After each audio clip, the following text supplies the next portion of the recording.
Buenas tardes. Ok, esta es la clase número 4. Bienvenidos a la clase, ¿ok? Recuerde que vamos a hacer el conversatorio y ustedes tienen que subir para dar constancia de que se dio esta clase un informe de una sola página. Las partes resaltantes, lo que a usted le llamó la atención en el aula virtual, ahí ya está la actividad planteada y ustedes pueden subir un archivo en PDF donde compartan ese informe para ver la parte resaltante de lo que usted considera que fue lo más importante, ¿ok? Hoy más o menos el contenido va a estar sencillo. Vamos a ver una introducción a lo que son investigación de operaciones. Vamos a yo tomé dos temas, cadenas Markov, sencillos, no vamos a ver todo, y vamos a ver programación lineal mañana, y vamos a ver el uso de WinQSB, que es un software que para mí me parece excelente cuando se hace, y vamos a hacer una explicación práctica sencilla, ¿ok? La idea aquí más bien es resaltar el uso de las tecnologías, ¿ok? Y finalizamos la clase. Vamos a ver un poquito, de manera sucinta, lo que es investigación de operaciones. Em, a veces se dice IO como investigación de operaciones, y dice que es un campo interdisciplinario porque abarca mucho, se ha aplicado en muchas áreas, aunque comenzó en el área militar en la Segunda Guerra Mundial, que fue donde se fue desarrollando científicos y personas capacitadas en la Segunda Guerra Mundial en Inglaterra y en Estados Unidos, y después se abarcó a otras áreas, pero en el área de marketing, en el área eh, hospitalaria, muchas tienen mucho campo extenso de aplicación, ¿ok?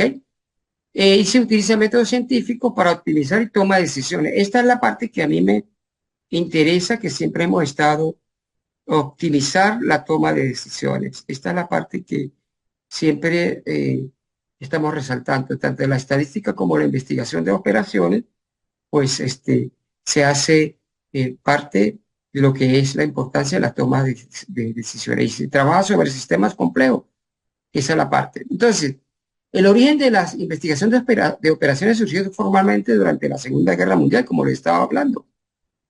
Los militares hacían estrategias, ¿sí? En la parte de estrategias de operaciones militares, y se utilizaban técnicas cuantitativas para optimizar el uso de recursos.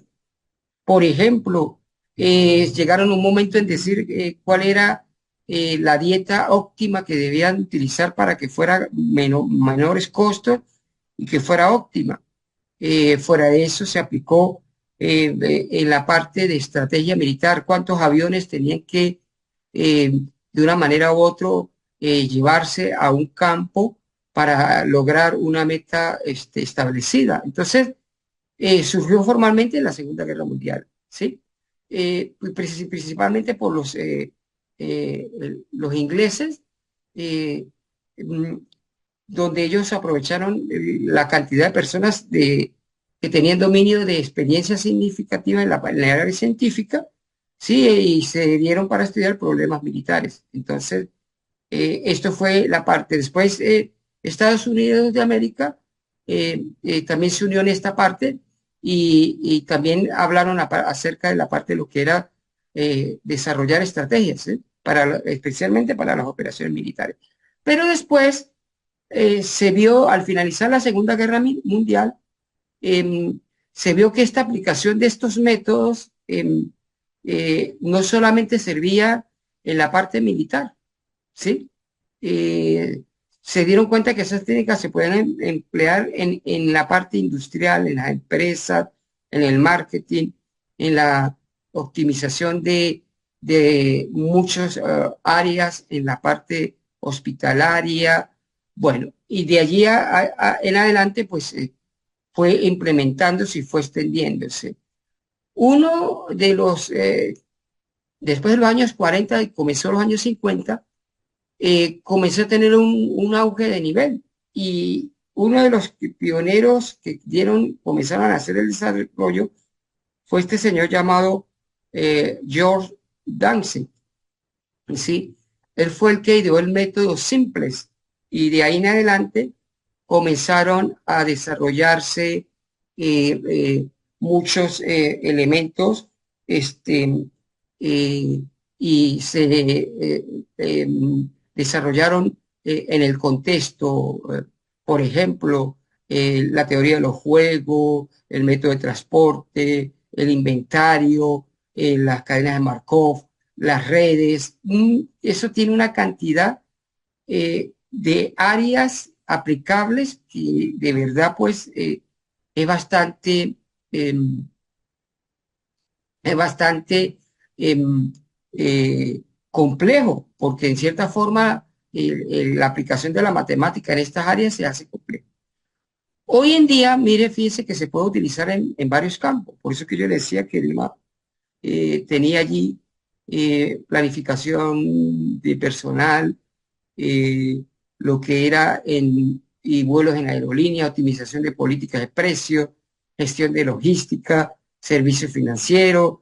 Bueno, hay una cantidad es, mm, multidisciplinaria que abarca toda esta aplicación en lo que son la parte de operativas, ¿sí?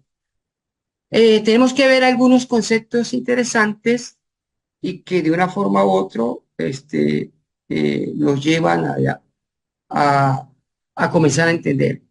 Fíjese, tenemos que saber que un proceso estocástico es una colección de valores aleatorios ordenadas en el tiempo. Por eso vamos a ver que comencé con las cadenas de Markov, porque eso tiene que ver con la parte de tiempo, cómo se dan probabilidades cuando están encadenadas a situaciones que se dan antes, después y en el futuro. Entonces, y de que eso se modela el sistema de manera aleatoria. Esos son procesos estocásticos estacionarios, perdón, estocásticos.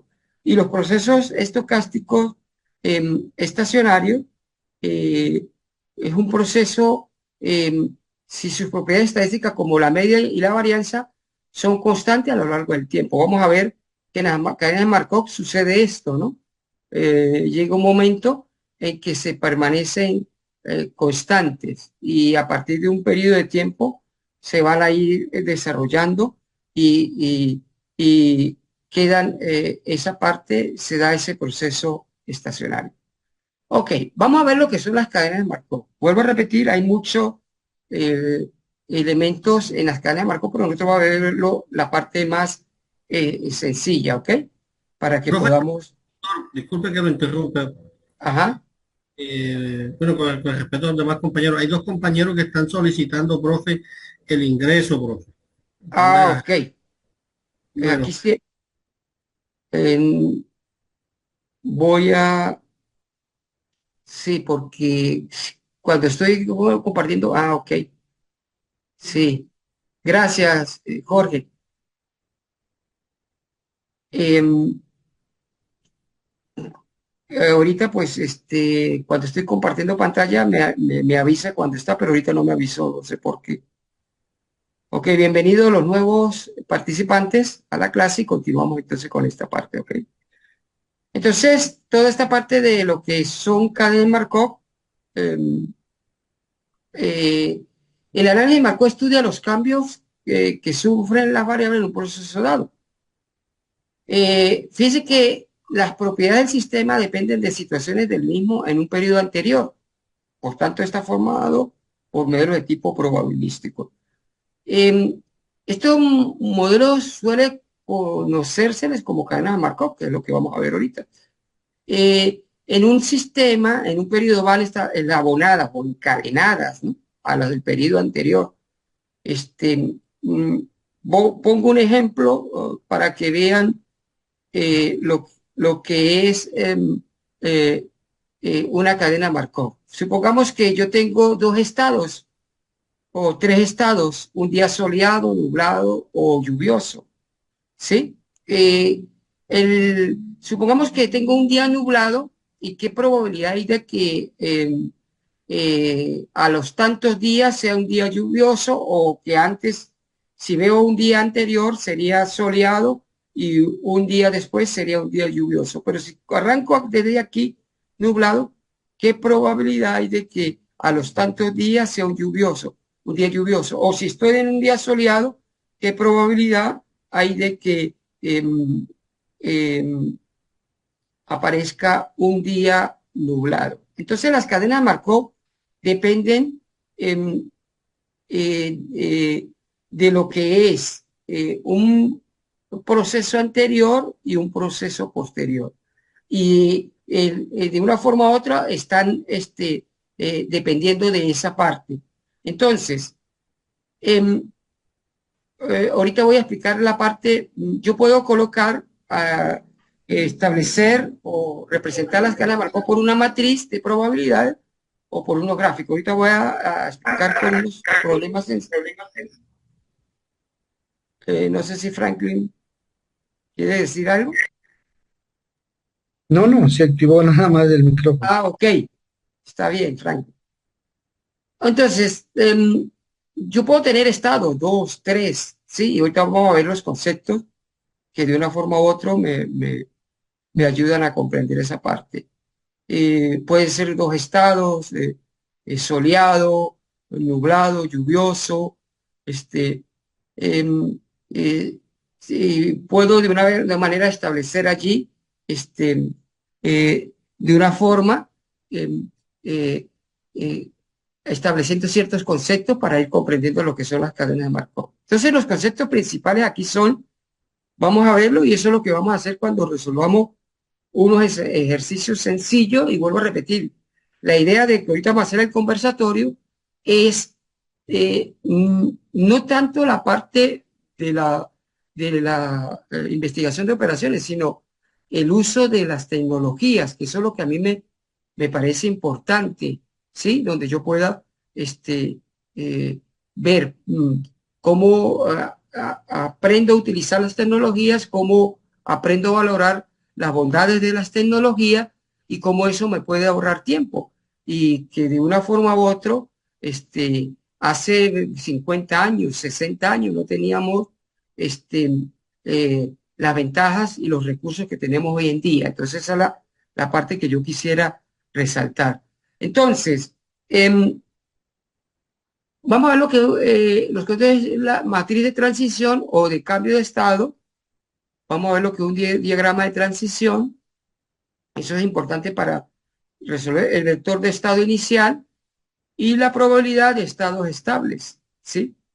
Entonces, vamos a ver la matriz de transición.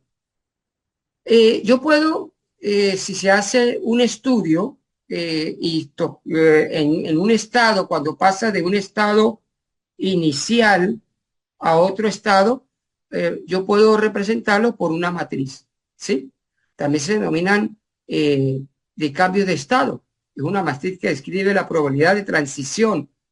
Si yo puedo tener acá el estado inicial y en esta otra parte los estados finales, ¿cómo puedo cambiar, por ejemplo, del estado 1 hacia el estado 1 o del estado 2 al estado 1 o de una forma u otra a cualquiera uno de esos estados? Y la probabilidad se van marcando, donde la probabilidad de la fila 1 a columna 1, por ejemplo, aquí es 0,5.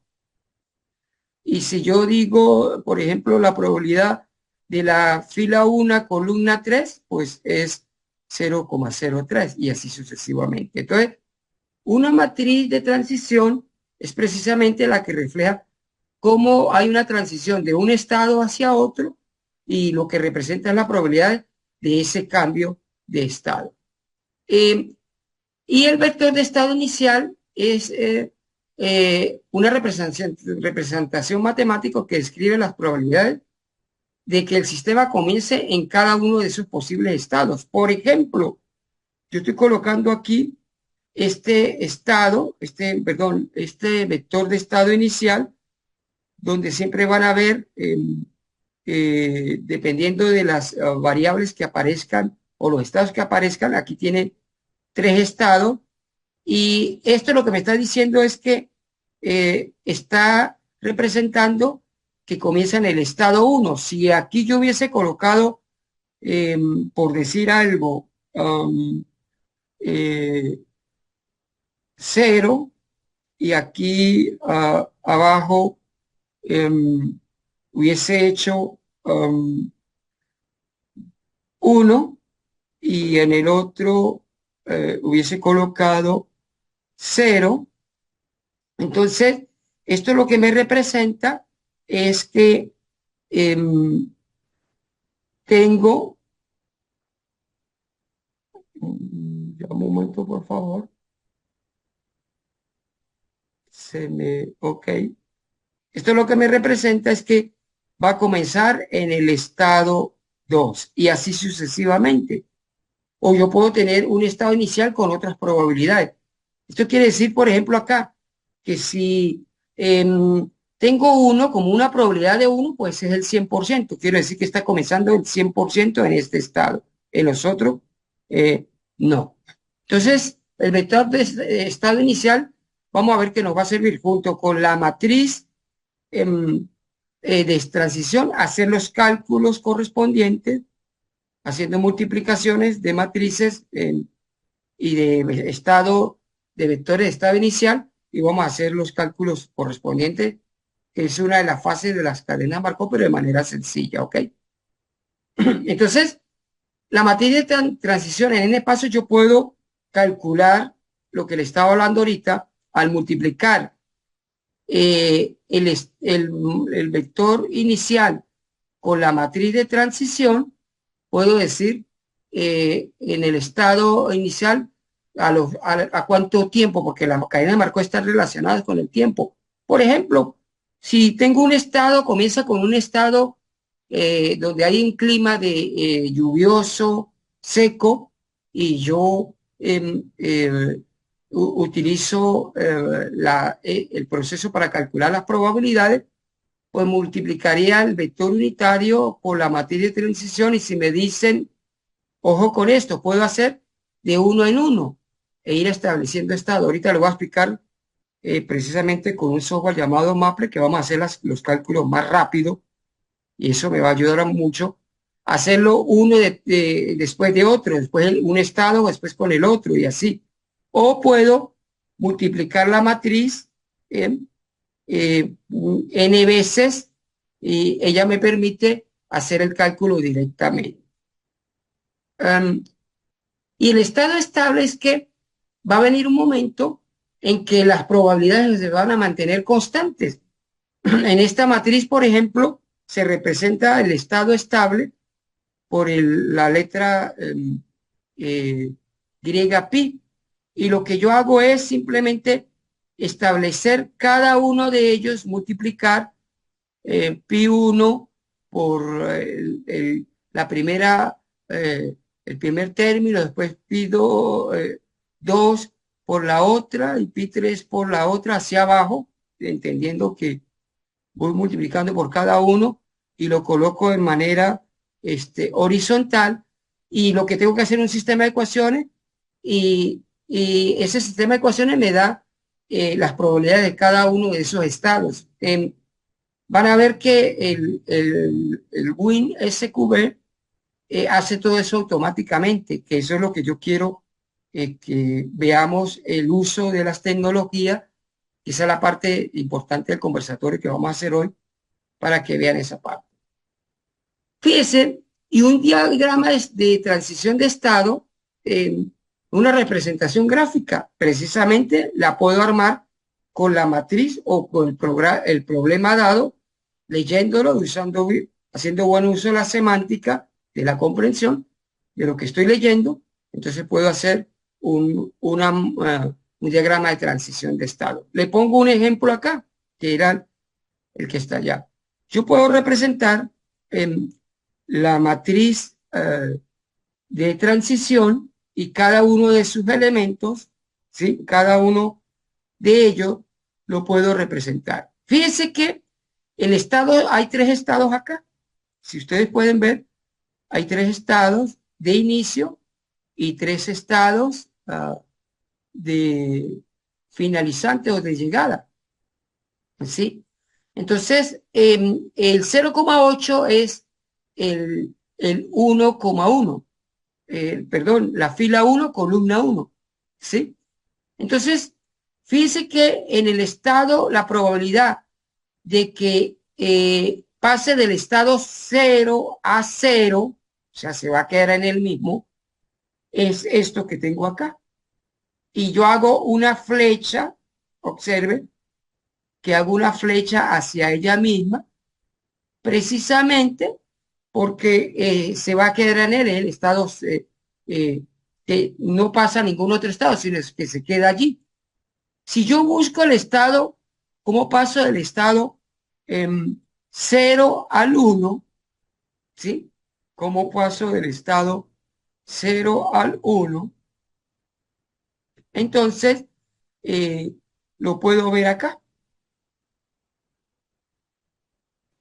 Y lo que hace es, va a pasar la probabilidad de que pase del estado 0 al 1 es 0,2.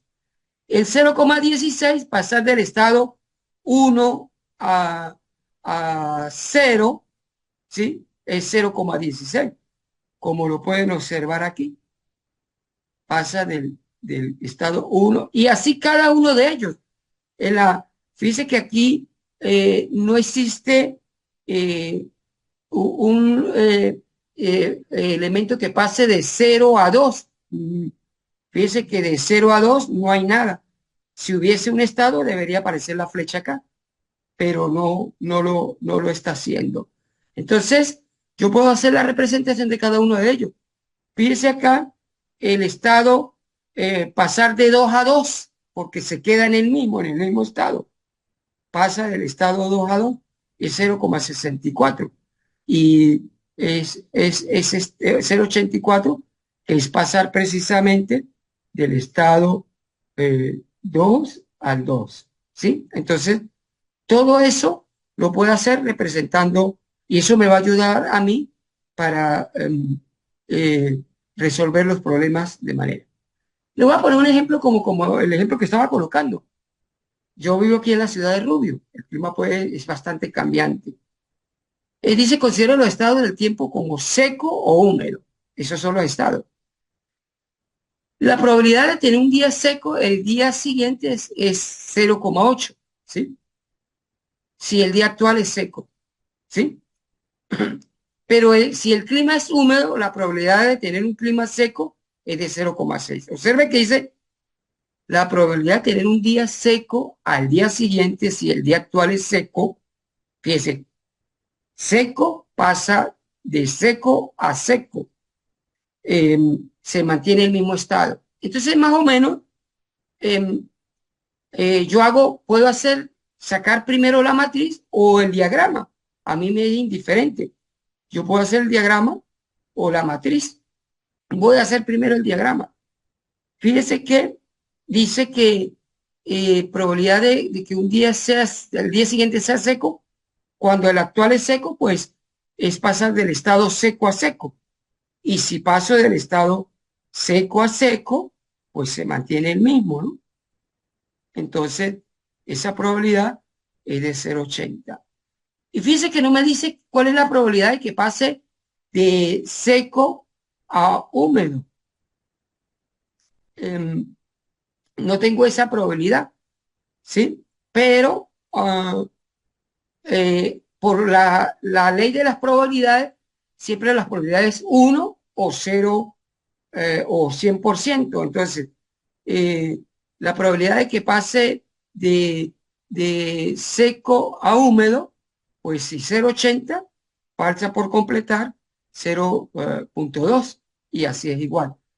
Me dicen la probabilidad de pasar del estado húmedo a seco es de 0,60 y perdón, primero me dijeron la probabilidad de pasar de húmedo a húmedo y entonces es 0,40. Entonces, la probabilidad de pasar de húmedo a seco es 0,6. De tal manera que yo allí puedo colocar cada uno de ellos la matriz día seco, ¿sí? Donde este es el inicio, este es de la transición del final. De aquí me dice cómo va a pasar de este estado a estado, cómo va a pasar de este estado a este estado. La matriz me dice todo eso. Y observen que en un proceso estocástico se debe cumplir de que como es un sistema probabilístico, la suma de todo eso me tiene que dar 1. Y si yo debo 0,8 por más 0,1 y 0,6 por más 0,4, pues es em, eh, también es 1. ¿Ok? Entonces, me dice, por ejemplo, se me ocurrió, si hoy es domingo y es húmedo, observe que estoy estableciendo el estado inicial como húmedo. ¿Cuál es la probabilidad que el miércoles esté seco? Si esté seco, esa es la primera parte de la primera probabilidad. Entonces, quiero mostrarles, eh, preparé esta parte con Maple, que es un software muy bueno. Eh, Ahí es donde les voy a explicar eh, los procesos para hacer, que se puede hacer con Maple, pero van a ver que el SQB tiene más, eh, son mejor la parte de las probabilidades, pues, y no solamente para hacer esto. Aquí lo que voy a es a manejar las matrices, lo que debería hacer yo con los cálculos a mano, lo voy a hacer en Maple, ¿ok? Ok, observe algo. Si yo establezco, observe que tengo eh, la matriz eh, eh, la matriz de estado y eh, para hacer cálculos de lo que me preguntan, pues lo único que tengo que colocar la matriz de transición, ¿sí? Mm, multiplicar la matriz de transición, lo puedo hacer a mano, pero es engorroso hacer multiplicación de una matriz por un vector. Entonces, lo que voy a hacer es, observe algo, que si yo le coloco aquí el 1 y 0,8 y 0,6, ¿sí? Que son estos estados, es el estado seco, obsérvelo acá, ¿sí?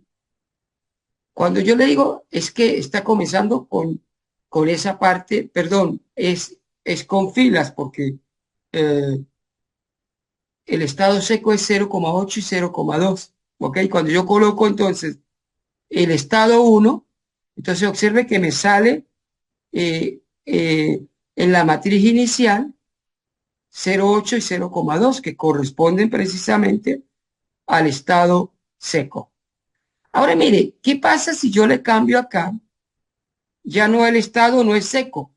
Le diría que el estado, aquí 1 es 0,2 y 0, el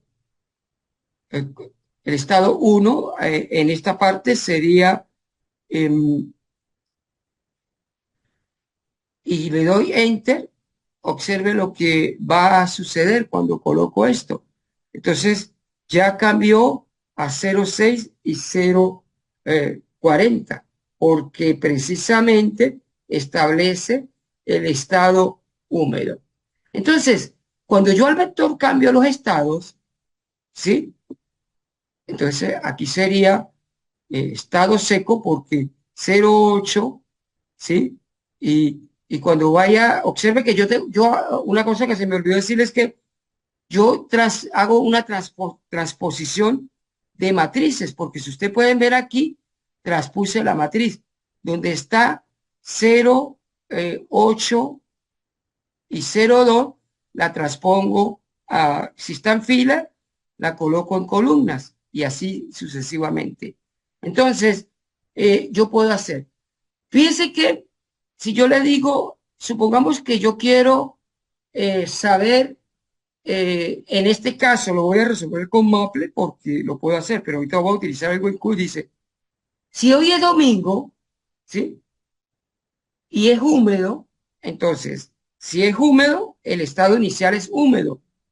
Y el estado húmedo es precisamente el que coloqué aquí. Aquí sería soleado y tengo que cambiarlo a húmedo, porque el estado húmedo es el que está acá, ¿sí? Entonces tengo que colocar este estado. Entonces, debo colocar uno aquí para inicializar el estado húmedo de esa forma. Entonces, ahí ya lo tengo, inicio. Y me dice, si hoy es domingo, que hoy precisamente es domingo, y está en estado húmedo, ¿cuál es la probabilidad de que el miércoles esté seco? Entonces, el que esté seco, si cuento domingo, al otro día, el otro estado sería lunes, el otro estado sería martes y el otro estado sería miércoles, serían 3 días, ¿verdad? Yo lo puedo hacer de 3 formas, perdón, de 2 formas. Agarro el primer estado y copio, esta es la matriz con el primer estado. Entonces, hago lo siguiente, cambio la matriz y la vuelvo a multiplicar por este estado. Esto sería para el segundo y me dio una probabilidad, em, me dio una probabilidad para el estado seco 0,72 y para el estado húmedo el lunes 0,28. Si quiero volver otra vez a hacer el siguiente día, ¿sí? Copio en la matriz y vuelvo a hacerlo y ya sería para el segundo día, ¿sí? Que, creo que el segundo día que sería martes, no hace que me pasen un día o porque comencé el primer estado. Entonces, para el estado seco sería 0,774 y para el estado húmedo 0,25. Fíjense que yo puedo hacerlo sin ir copiando matriz por matriz, paso por paso, y yo puedo colocarle aquí, vamos a ver si aquí da el segundo día, como debe, o da el tercer, vamos a ver si es el segundo o el tercer día. Le coloco para el día lunes, martes. Ve, este ya era el tercer día, está la matriz ya para el tercer día. Y observe que para el tercer día, haciéndolo acá,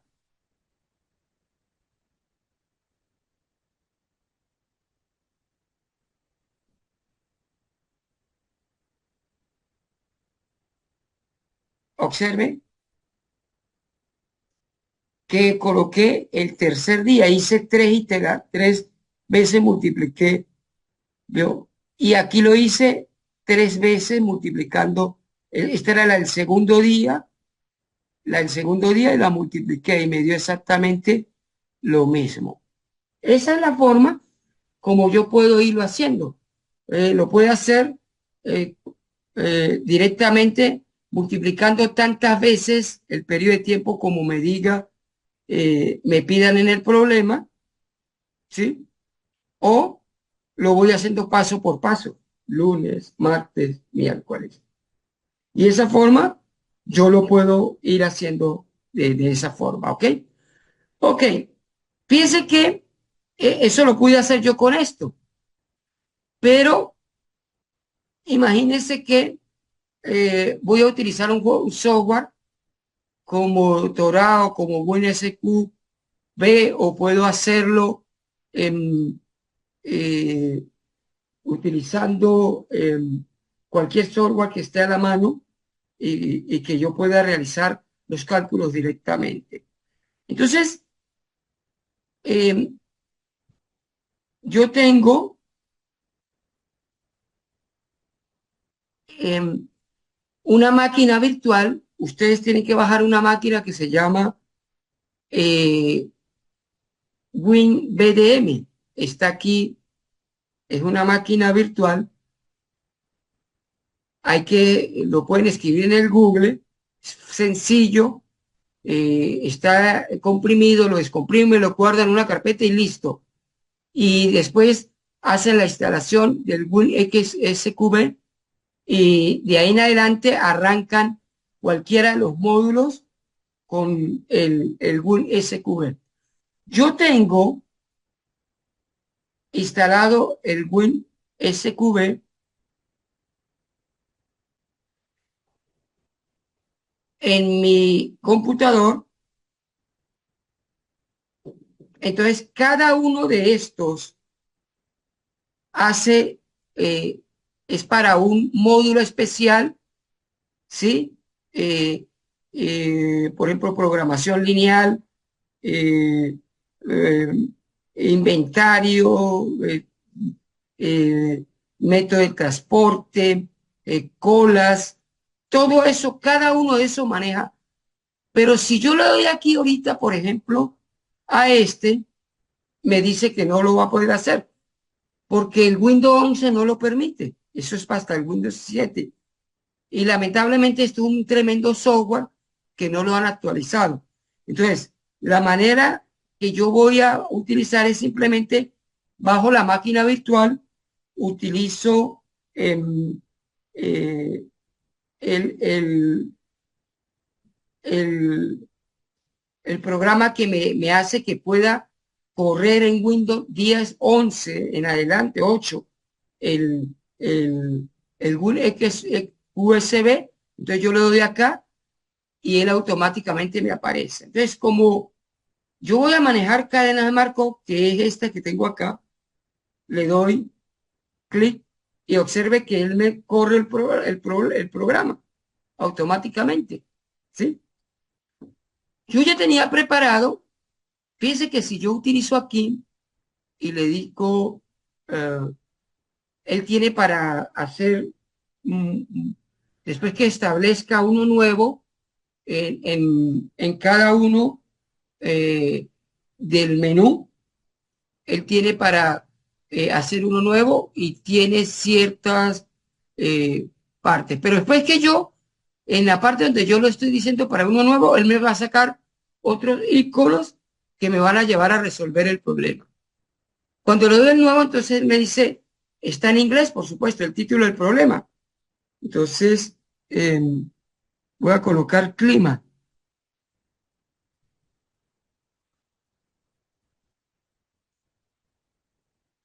Eh, Como puedo ver, hay dos estados, ¿sí?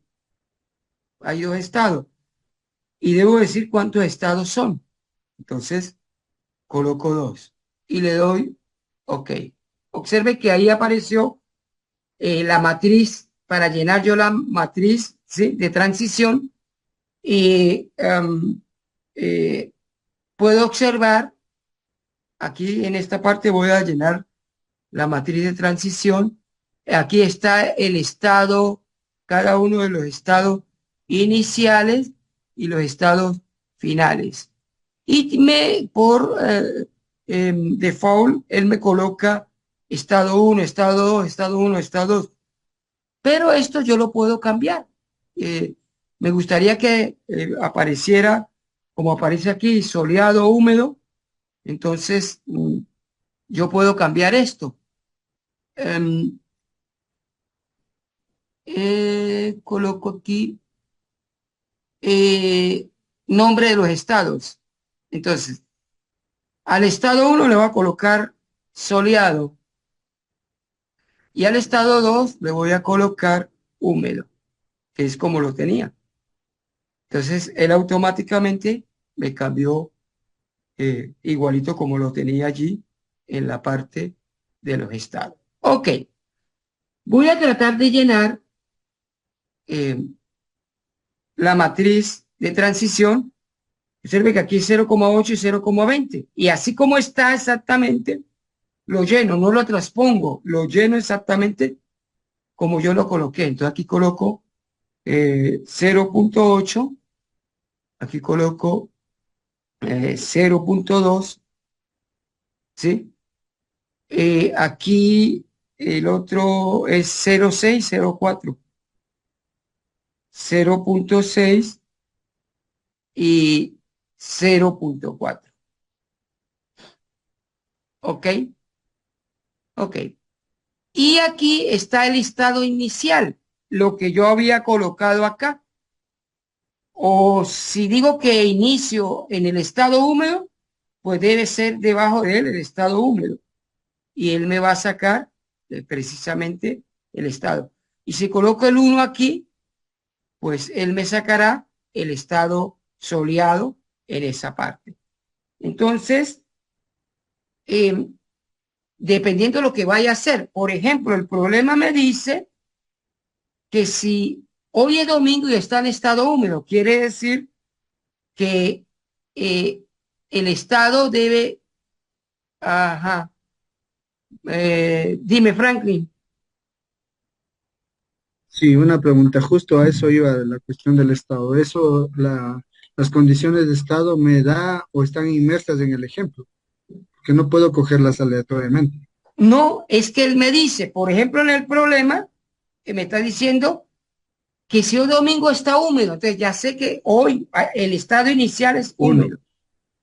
Si me dijera estaba soleado, entonces debería colocarlo la probabilidad en estado soleado. Por ejemplo, acá, como es estado húmedo, observen, acá es húmedo, ¿sí? Entonces coloco 1, aquí no tengo que colocar 0, él me lo toma automáticamente. Y yo ya sé que voy a comenzar con el estado húmedo. Si en el problema dice si está soleado, entonces colocaría soleado acá y entonces colocar, voy a ver para que muchas veas gracias, algo. mejor. Sí, Sí, dependiendo de cómo vaya. Ojo, esto porque es el 100%, pero a mí me pueden decir, a ver, puede ser dos estados. Está el 30% soleado y el 70% húmedo. Eso puede suceder. justo a esa parte es la que iba, Sí. porque no siempre va a ser uno y cero, o Ah, sea, el cien por exacto, ciento. Franklin. Puede ser esto, por ejemplo. Pero sí tiene que sumar uno, ¿no? No puede ser 0.30 y 0.3 y 0.8, no. Tiene que sumar por Manejaríamos simplemente la propiedad del complemento. exacto. ¿Veo? Pero como está comenzando en un solo estado y dice que es, fíjate, si yo coloco el estado 1, van a ver que aquí donde está la bondad de todo, usted no tiene ni idea de lo que puedo hacer con todo esto. Fuera de eso, cuando hago cálculos, si yo quiero ver la probabilidad total, cuando yo le diga algo, este, o paso por paso, como lo dice en la matriz, con el Maple, y van a ver que yo puedo hacerlo paso por paso. Pero observen algo, está 0,8, 0,6 como estado. Le voy a dar aquí en el estado, observe que me va a salir esto y me dice que es bien interesante que el estado inicial es el seco y el estado húmedo 100%, ¿sí? Y me van a colocar en esta parte eh, el periodo. Ajá. ¿Qué pasa al primer día, al segundo, al tercero, al cuarto? Y yo puedo sacar las pruebas. Si yo quiero, a los 15 días, ¿cómo estará el estado?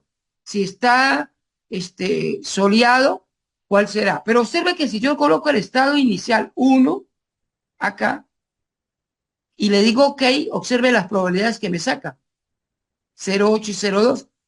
Observen que precisamente son las que eh, tengo acá, porque tengo 1 como estado inicial y me sacó el estado inicial. ¿Ve? Pero voy a cancelar aquí, voy a cambiar ahora el estado y le coloco 1, me va a decir que el estado inicial es húmedo. Entonces, eh, observe que aquí me dice que es 1. Si le coloco 1, él me tiene que sacar este estado 0,2 y 0,4 porque estoy comenzando con húmedo. Y eso es lo que hace, perdón, 0,6, 0,4. Entonces, está allí. Entonces, el problema lo voy a dejar ahí porque dice que es estado 1. Observen algo, estoy en el estado inicial, ¿verdad? Ok. Y a medida que yo le vaya dando próximo periodo, observen que aquí me va cuando le dé próximo periodo, él me va a ir cambiando, que si al 2, al día 2, día 3, día 4, bueno, ahí vemos y voy. Entonces, el segundo día, ¿cuál es la probabilidad? Entonces, observe algo. En el segundo día cambió a 2, ¿verdad? ¿Sí? Que era, por cierto, cuando yo lo tenía aquí, que era el segundo día, en Maple, 72 y 28. Y eso es lo que hace él, 72 y 28, ¿lo observaron? Y el próximo periodo, 0740256. En Maple, cuando yo tenía el tercer día, observen, mm, al tercer día, observe que dio lo mismo, ¿sí? Pero él me lo hace automáticamente. Y observe que yo puedo decirle, ajá, a los 5 días, ¿cómo estará el estado? Y entonces le digo, ok, y al quinto día la probabilidad que esté soleado es 0,74 y que esté húmedo 0,25. Pero hay algo bien interesante, por eso que digo que con Maple yo puedo hacer los cálculos, pero con esto puedo hacer muchas cosas. El estado estacionario, o sea que va a llegar un momento, y yo lo puedo averiguar, ahorita lo vamos a hacer, en el estado húmedo, y en el estado, ¿cuáles son los momentos estacionarios? Observe. ¿Qué quiere decir esto? Que va a llegar un momento que va a pasar 5, 6, 15, 16 días y va a permanecer estacionario. Es soleado 75% y húmedo 25%. Y esto lo puedo yo hacer analizando los tiempos paramétricos. Observen algo. La probabilidad del estado 6 con 10 estados, lo voy a ir comparando. Y observen precisamente el primer día, ¿sí? El segundo día, el tercer día, pero al sexto día, observen que ya no cambia, como que se estacionó, quedó en un estado estacionario. Y precisamente eh, creo que yo había hecho, lo voy a volver a hacer, los estados estacionarios era 75-25, ¿sí? Para ese momento. Voy a volverlo a hacer para que vean, ¿sí? Que la probabilidad del estado soleado a soleado, estacionario, 10 veces, era 75. Y aquí tenía en el estado soleado 75. En el húmedo 25. Y yo puedo hacer ese cálculo también. Eh, le puedo dar aquí. eh, mm, sí, que ese era el del otro. Entonces aquí puedo cambiar a estado húmedo y voy a ver algo acá. ¿Ve? Observen, el estado húmedo llegó a 0,25 y me dice exactamente en qué día, en el sexto periodo de tiempo, quedó estacionario. ¿Qué es lo que hizo el WinSQB? Hizo algo bien interesante. Es el estado estacionario. Me resolvió automáticamente este sistema de ecuaciones, que con dos estados, pues es más sencillo. Y él me calculó el estado estacionario. Eso fue lo que hizo el WinSQB en ese momento. Pero además de eso, a ver si tengo acá, no me lo hace. En este momento no me está mostrando la gráfica, pero ella me puede mostrar hasta una gráfica. Pero están viendo cómo puedo hacer automáticamente todos los procesos y colocarlo. Cuando trabajo, por ejemplo, con costos, eso es otra cosa, por eso tiene esta otra parte. Puedo imprimir, puedo hacer automáticamente y cómo me ayuda de una manera u otra a hacer todo. Vuelvo a repetir. ¿Ok? ¿Vieron entonces cómo puedo hacer esta parte automáticamente, rápido? Tiene una cantidad de funciones operativas que me van a ayudar y yo puedo establecer, hacer decisiones y de una manera u otra eh, eh, tomando los datos y de una forma u otra haciendo interpretación de esos datos, puedo hacer toma de decisiones. Está viendo entonces cómo de una manera rápida puedo, y tiene otra cantidad de cuestiones que lo puedo hacer para ir a hacer cálculos, ¿sí? Y no solamente en esto, sino en otros módulos, esto es cadena de Markov, pero programación lineal, transporte, método de transporte, colas, redes, teoría de juegos, tiene para hacer una cantidad de cuestiones. No sé, me gustaría ver esta parte del conversatorio para que vean, no es igual trabajar manualmente, ¿no? Hacer a mano toda esa cantidad de cuestiones que utilizar ese software. Dice que hay otros software que son mejores, pero son pagos, pero este software es software libre, que lamentablemente no lo volvieron a actualizar, pero es muy bueno para hacer muchas cuestiones. No sé, Joshua, creo que tienes el micrófono.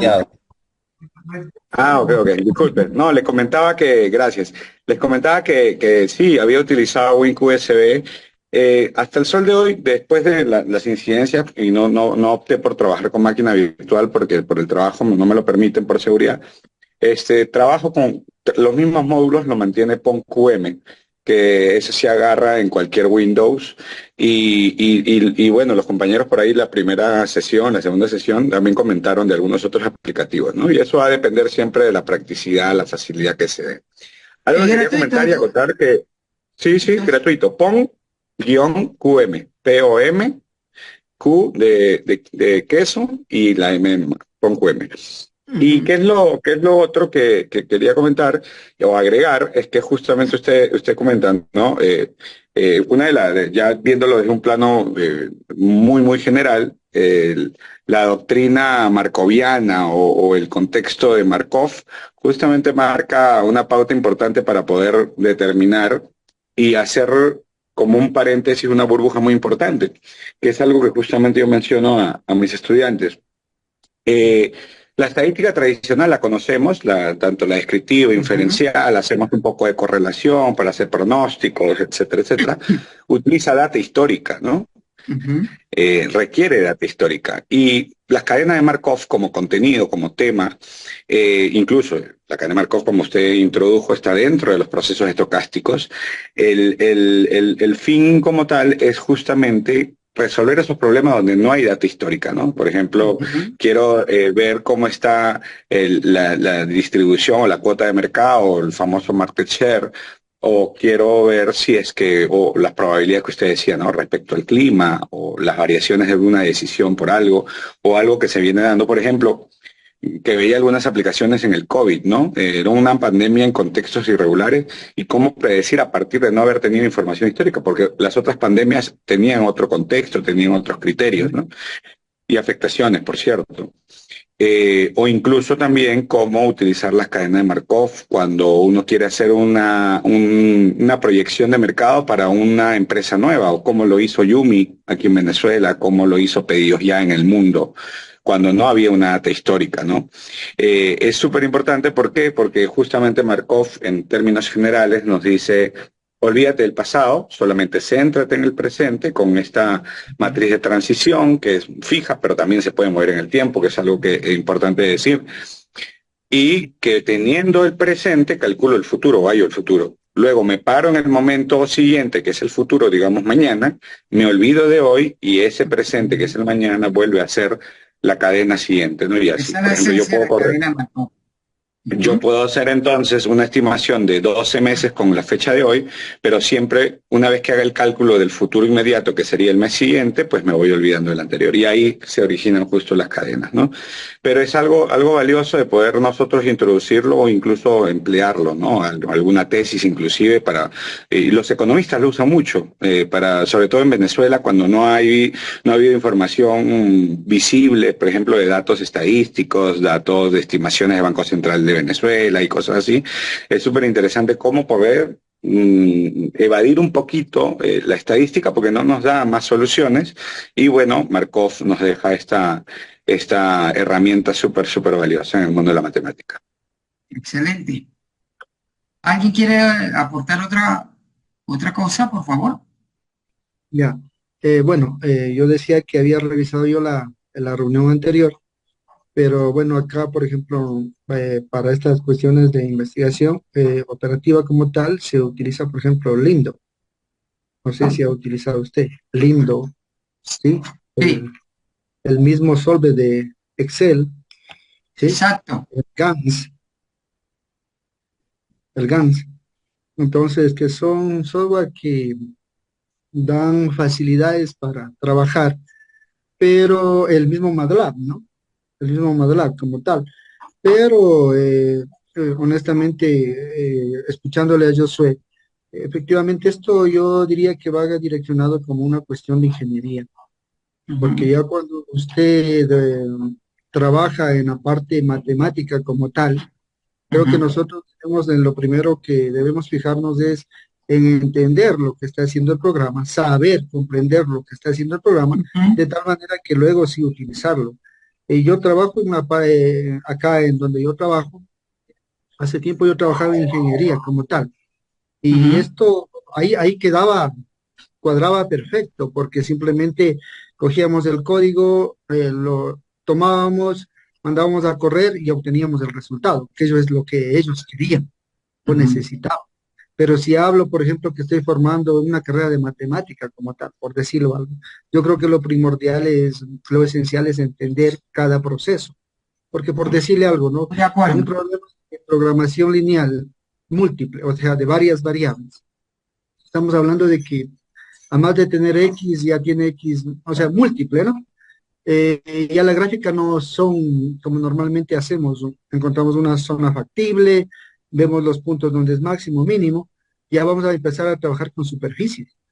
Entonces, cuando usted ingresa el programa, le dice, está el punto máximo es en tal punto, o sea, en coordenadas tal, punto mínimo tal, pero de por medio hay el hecho de que estoy calculando superficies, curvas de nivel, gradientes, derivadas, ¿sí? Y eso debo saberlo interpretar, porque como tal, oye, yo tengo una situación que siempre les digo a los muchachos, ¿no? Miren, usted está teniéndole en brazos a un niño de un mes de nacido. Ingrese al programa, ingrese el código y por si acaso el niño le vence el cuerpo y ¡pum! Y aplastó la tecla Enter. Pero ¿qué sabe que hizo el niño? Resolvió el problema, pero no sabe qué es lo que hizo. Entonces, esa es la parte que yo digo, ¿no? O sea, primordial en el sentido de que cada línea de código, el estudiante sepa lo que está haciendo o qué representa esa línea de código como tal, Ujú. ¿sí? Porque, bueno, en este caso ya que estamos hablando de investigación operativa, pero por ejemplo, creo que no sé si han utilizado el derive. Ingresa la función, da Ujú. un enter y le da la respuesta. Y sin embargo, hay un proceso detrás de que no se sabe qué hizo. Entonces, esa es la parte que yo digo, no, es como una conflictiva en el asunto de que el software facilita tiempo por temporalidad y todo lo demás, está bien, pero a nivel de conocer, y ahí sí ya vendría como una fase de encajar para qué puedo utilizar o dónde lo debo utilizar de manera muy puntual. Me, No sé, no, me parece interesante, Franklin. Mira, algo que yo he aprendido y que yo también se lo digo a las personas. Voy a poner un ejemplo. Muchos no saben manejar el SPSS porque no saben cómo hacer a mano. Yo siempre le digo a ellos, lo que tú estás diciendo, conoce el proceso, tú tienes que hacer el proceso, saber resolver un problema y el proceso. Si hace una prueba no bajó, que la hagas a mano. Y después si vas a hacer en el software, lo que hace es meter los datos nada más. Entonces, lo que tú dices, yo tengo que tener conocimiento.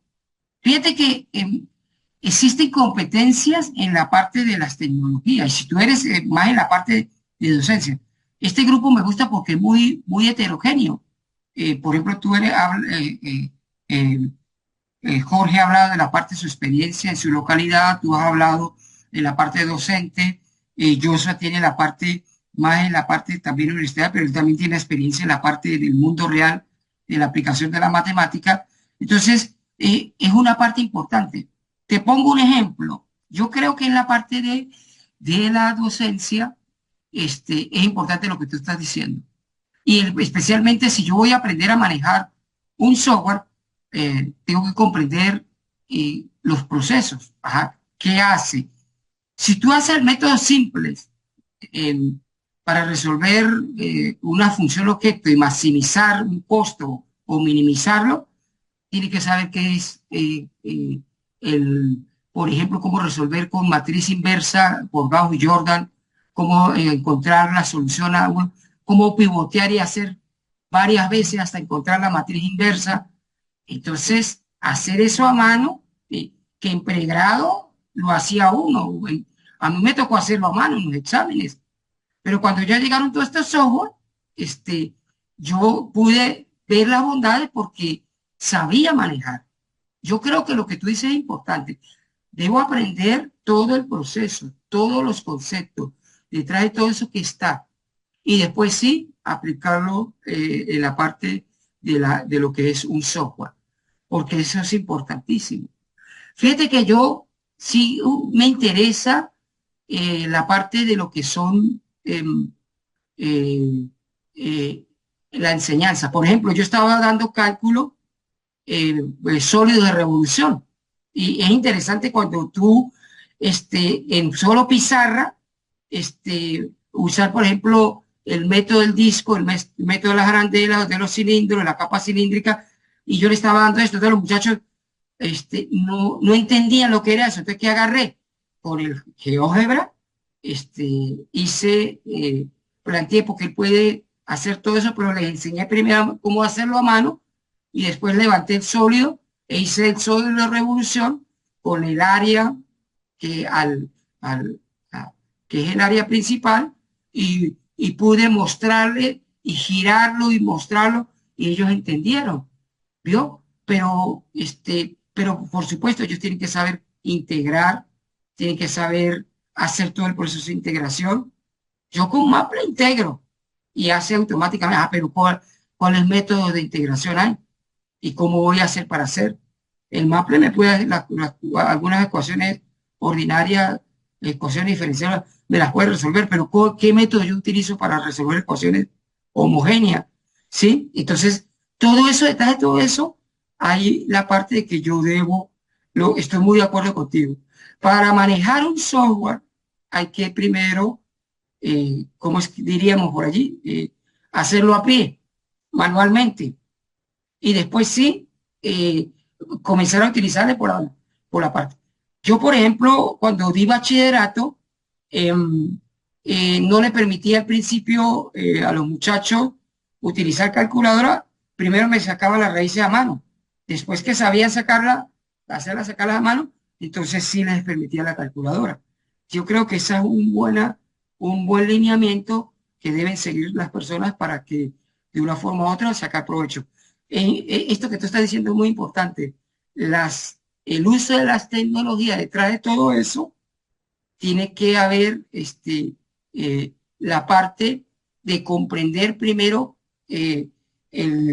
lo que se está utilizando esa tecnología para después utilizarla y saber aprovecharla y valorarla. Pero al principio tiene que haber eso. No sé Sí, quién sí, más o que... sea, muy de acuerdo, porque justo lo que usted manifiesta, ¿no? Por ejemplo, para sólidos de revolución, usted le coge en GeoGebra y levanta el sólido como tal, pero levanta el sólido y, por decirle algo, ¿no? Hay cosas muy fundamentales. ¿De dónde a dónde voy a integrar? Los Ujú, puntos de extremos de integración, ujú. ¿sí? ¿En base a qué? ¿Al eje de las X o en base al eje de las Y? Ujú. ¿O cómo puedo yo tomar para hacer la revolución? ¿En base a qué función como ¿O qué tal? método voy a utilizar? Si a veces más Correcto. rápido por el de la teoría, la capa de los cilindros, resuelvo más rápido que el de las arandelas, por ejemplo. De las arandelas, correcto. O sea, ¿Sí? porque es más largo el proceso. Entonces, sin embargo, o sea, en el software simplemente ingresa, da un enter y está la respuesta como tal. Entonces, a eso yo Exacto. voy, como que se va perdiendo, para mí, muy personal mío, como que voy perdiendo la esencia. Y bueno, como para una ingeniería está correcto. Yo no discuto porque alguien en algún Sí. momento me dijo, ¿no? Un estudiante me decía, oiga, pero yo necesito la respuesta. Correcto, usted necesita la respuesta, no necesita saber el procedimiento. Tenga, ahí está. Pero sí sería bueno, le digo, ¿no? Sí sería bueno que sepa por qué obtuvo esa respuesta, porque eso es lo que le va a servir posteriormente en un problema real, cuando usted lo tenga. Ujú. Así de sencillo, ¿no? O sea, le pongo así, estoy hablando de derivadas, y por ahí se me ocurre decirle, una doctora bioquímica está creando una crema con X1, X2, X3 compuestos. Coge a un muchacho y hace la prueba y ve que le hizo mal a la piel. Ujú. Entonces, ¿ahora qué va a empezar a hacer ella? A colocar en diferente porción las cremas. ¿Ya? ¿Qué está haciendo? Ella hace derivada. No, dice, no, no ha hecho ningún cálculo. ¿Quién te dijo que no? Entonces no entendiste lo que es una derivada.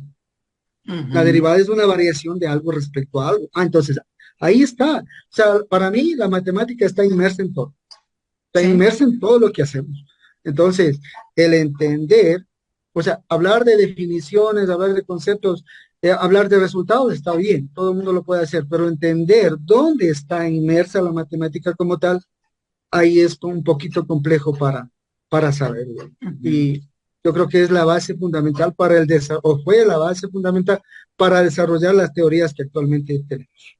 No sé, Fíjate que profesor. tú estás hablando de algo interesante. No sé ahorita Jorge y Joel si quieren aportar algo. En el área docente. Creo que me gusta este grupo porque es heterogéneo.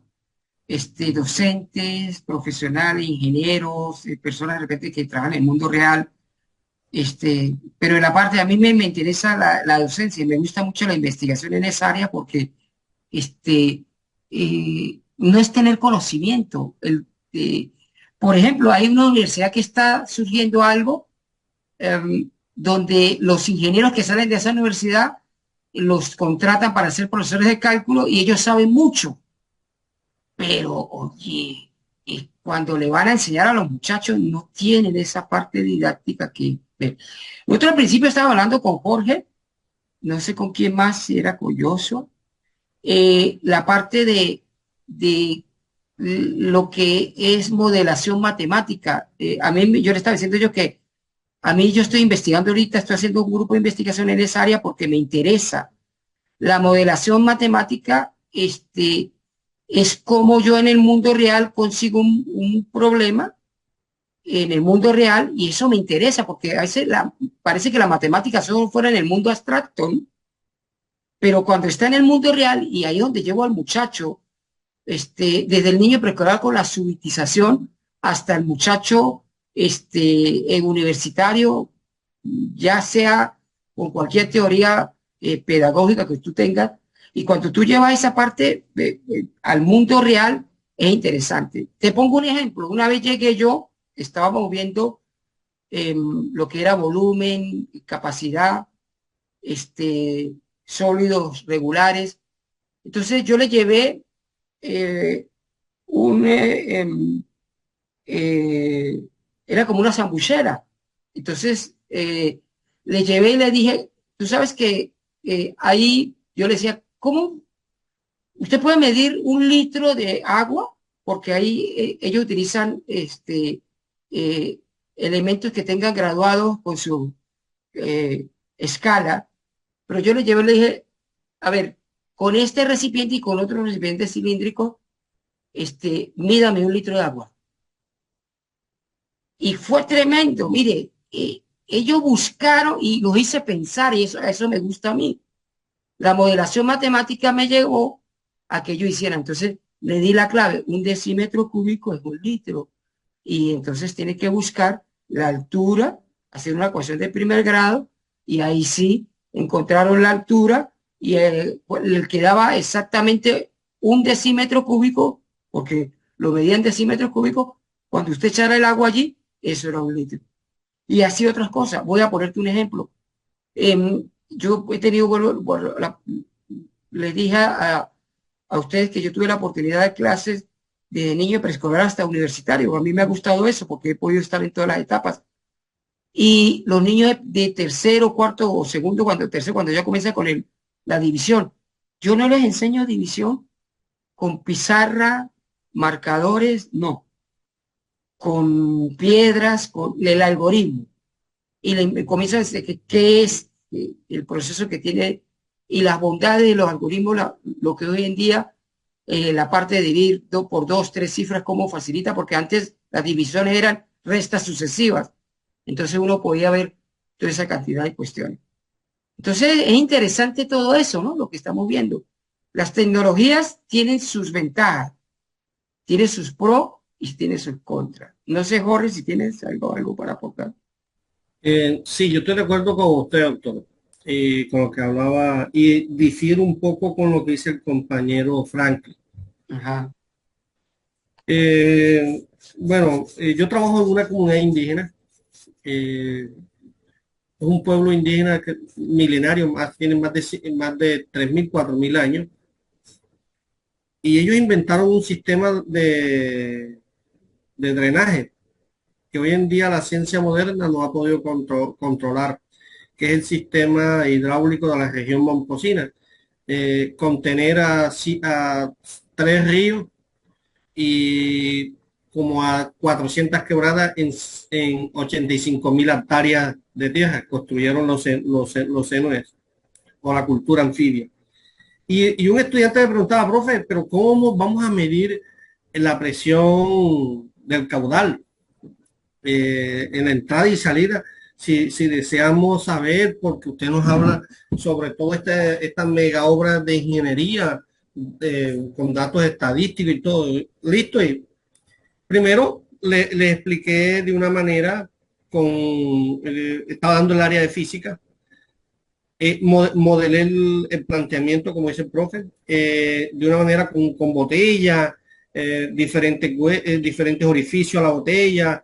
Cuando la tapamos, hacíamos modelamiento, la maqueta cuando colocaban la compuerta de un lado, cuando la botella tenía el orificio mayor alto, cuánto tiempo demoraba en vaciarse y en diferentes distancias.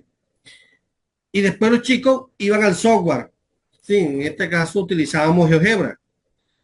Y ellos, o Physics, más todo. Y modelamos el área y todo, y todo. Y a veces dicen ellos, profe, pero ¿cómo podemos hacerlo si de pronto real lo podemos mirar, pero ya de otra perspectiva más tecnológica, sabemos cómo ellos desarrollaban en su universo hace unos 2.000, 5.000 años atrás, cómo ellos modelaban ese pensamiento abstracto y lo llevaban a la vida? A veces la simulación de software es educativo, lo que nos hace proyectar al estudiante. Hoy en día el estudiante en clase pasa más con el recurso tecnológico que prestándole atención al estudiante. Y yo soy uno de los partidarios de que saco a mi estudiante, voy al área de laboratorio, saco las tabletas y le coloco, bueno, vamos, si estamos dando en los números enteros en el grado sexto, saco a los chicos de sexto, de primer año de bachillerato, y les explico los números enteros en la recta. Lo llevo al contexto de la vida real y después se lo explico en un segundo determinado, en este caso es GeoGebra, que es el que más utilizamos nosotros, ¿ya? Y el estudiante te presta más atención, queda comunicado. Sí, es muy bien el cálculo numérico de hacerlo, pero eso somos de la vieja escuela. En la vieja escuela hacíamos eso. Y como dice el profe, tomamos el libro de cálculo. Yo recuerdo que tomamos el libro de cálculo. Hoy en día yo le doy cálculo multivariado a los chicos en una universidad y lo que dice el profe, la respuesta da esto, nosotros no esto, pero en el software llevo la confiabilidad que me puede dar una respuesta exacta. Yo lo que quiero es ganar tiempo, ¿ya? Porque ya yo tengo la teoría la tengo acá. Quiero es practicidad. Entonces, a ver si yo me coloco, bueno, pero muchachos, el cálculo es bueno. Ustedes, si están trabajando en una empresa, no, profe, si trabajamos en la ingeniería, en este caso los matemáticos más trabajan en operaciones bancarias y todos los que te van a utilizar son softwares educativos. Uno, porque la empresa a veces te requiere ganancia de tiempo. A veces dentro del campo educativo, el estudiante quiere ganar tiempo y te motiva a él estar. ¿Te imaginas tú en una clase de matemática de álgebra abstracta enseñándole a los chicos espacios Banach, conversos y de pronto, o en topología, y dicen, profe, pero la clase está como que aburrida, como que se empiezan a fastidiar, se empiezan a tirar el papel por allá, la hojita, el lápiz, pero en cambio, si tú lo tomas, lleva el software indicado, se los muestra, bueno, chicos, mire, manualmente les da esto, pero en el software ustedes miren y ellos quedan asombrados, profe, de pronto usted le da vuelta a la figura, como decía el profe, cuando vemos sólidos de revolución en las integrales o el cálculo de volúmenes, y uno mira, pero el estudiante se da cuenta cómo está interactuando, ¿ya? O cuando están en las ecuaciones bueno, me gustan las ecuaciones diferenciales parciales, que también hay softwares dedicados especialmente a que tú modelas esa situación.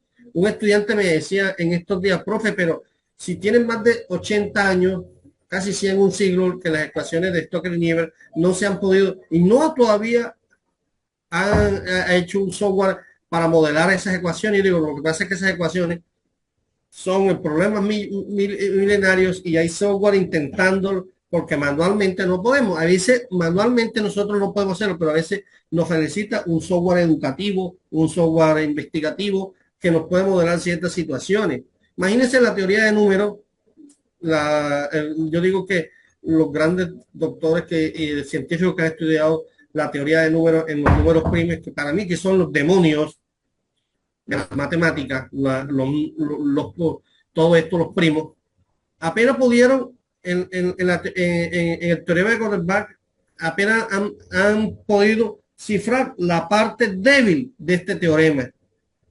En la parte débil, ¿y qué es lo que utilizaron? No lo hicieron a mano, lo hicieron a computador a través de un software educativo. Entonces, eso es lo que nos... de Riemann. Ajá. Darse cuenta, eso es emocionante, que uno queda como que, imagínense hoy en día, eso, o sea, ahí sí, pero se está perdiendo el don de enseñanza y yo tomaba algo, y es que hoy en día debemos ponernos a la vanguardia. A mí a veces me dice, uy, yo tengo como que utilizar tal software, dicen los chicos, a veces los chicos dicen, profe, pero es que usted está utilizando GeoGebra, mire, está este, y yo queda uno, profe, si es que yo te utilizo. Yo hablaba sobre el Photomax y, y un estudiante me dijo, profe, mientras que otro estudiante lo estaba haciendo en clase, él lo había resuelto y estaba ya comprobando si esa respuesta que el software le había dado estaba correcta. Y llegó en este momento, sí, profe, el software omitió un paso, ¿ya? Y ellos descubren a veces en la indagación, en la observación, indaga eso, porque a veces también debemos de colocarle a ellos. Bueno, ya me lo hiciste aquí en el software. Ahora, bueno, intenta hacerlo a ver si te da la misma respuesta ya. ¿Ya? Entonces, esa parte está interesante. Fíjense que vuelvo a tomar, recapitulando. Es importante dar la clase y los conceptos. De una forma u otra tenemos que hacerlo. Pero el uso de las tecnologías me parece a mí que es importante. De una forma u otra, algunos tienen animadversión a las tecnologías y como no saben manejar muchas veces, prefieren hacer todo a mano. Y respeto eso, pero de una forma u otra las tecnologías son importantes. Fíjense esto. Ajá, dígame, Frank. Sí, no. Creo que Jorge a lo mejor no me entendió bien, ¿no? Ajá. Yo no es que yo me alejo de la tecnología. O sea, yo, por ejemplo, doy la clase o los ejercicios que yo he hecho y lo compruebo en un software. Entonces yo le digo, miren, esto lo puedo hacer en 5 minutos, en 10 minutos, pero lo interesante es que usted entienda. Y como Jorge decía, ¿no? Retomando las palabras de él, él decía, es que los conceptos los tengo en la cabeza y me está dando la razón, pues o sea, ya tiene los conceptos como tal y luego los aplicas. Entonces los resultados se van a dar por sí solos, pero ya teniendo y clarificando, o sea, sabiendo lo que está haciendo, no mecánicamente, porque mecánicamente sería, toma el ejercicio, coge y hazlo.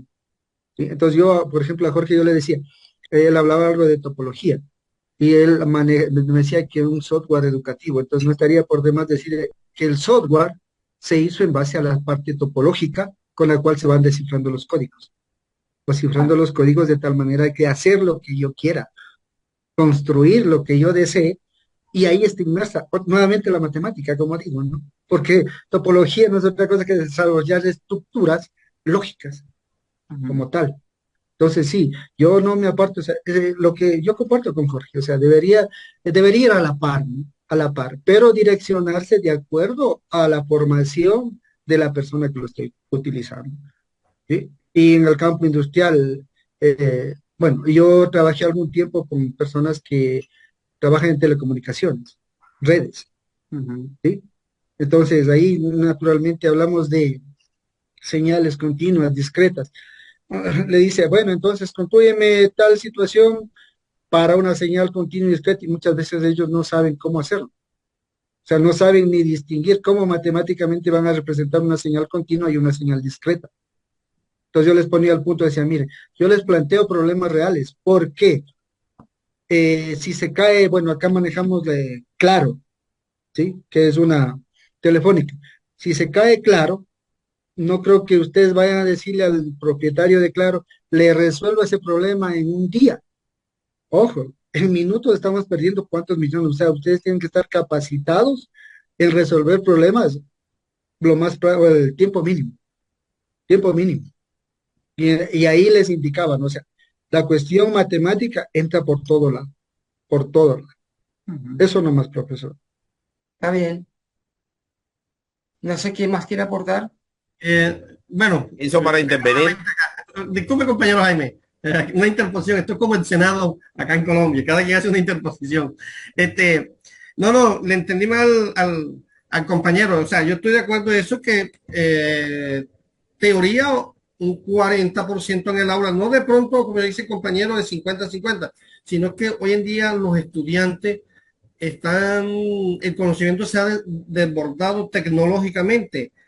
Antes hablábamos de tecnologías de la información y comunicación, ahora hablamos de tecnologías aplicadas al conocimiento, las famosas TAC. Y esta entra todo este sinnúmero de softwares educativos y el estudiante entonces para tú mantenerlo en clase debe estar a la par con él. Aún si tú ves que el estudiante está jugando Free Fire, bueno, yo casi en inglés soy muy malo, no sé muy pronunciar muy bien esta parte de Free Fire, entonces tú le puedes enseñar a través de ese simulador, de ese juego, ya la parte didáctica, lo que estés trabajando en física, sociales, bueno, el área que sea, porque la tecnología es la madre, yo digo que de casi de toda la ciencia, busca aplicarse en todo, utiliza un contenido integral, pero sí es bueno de que sea para mi concepto, desde acá, de la perspectiva, que sea 40 tradicional y 60 tecnológico. Pero sí estoy de acuerdo con lo que dice el compañero Franklin, ya, sino que no lo había entendido el mensaje, pero sí. Ok. Jaime, ¿quería intervenir? Sí, señor. Muchas gracias. Buenas tardes para todos. Sea Buenas lo tardes. primero, pedir disculpas. Me gusta llegar temprano, pero No se el preocupe, viernes Jaime. no vi el mensaje, el sábado no lo vi, pero por primera vez cojo el teléfono hace poquito y veo que está ahí miércoles. Y bueno, por eso llego tarde y pido disculpas. Pensé que iba a llegar anticipadamente, porque me levanté en la madrugada a poner las velitas y eso pues estaba durmiendo. Bueno, quiero referirme a lo siguiente.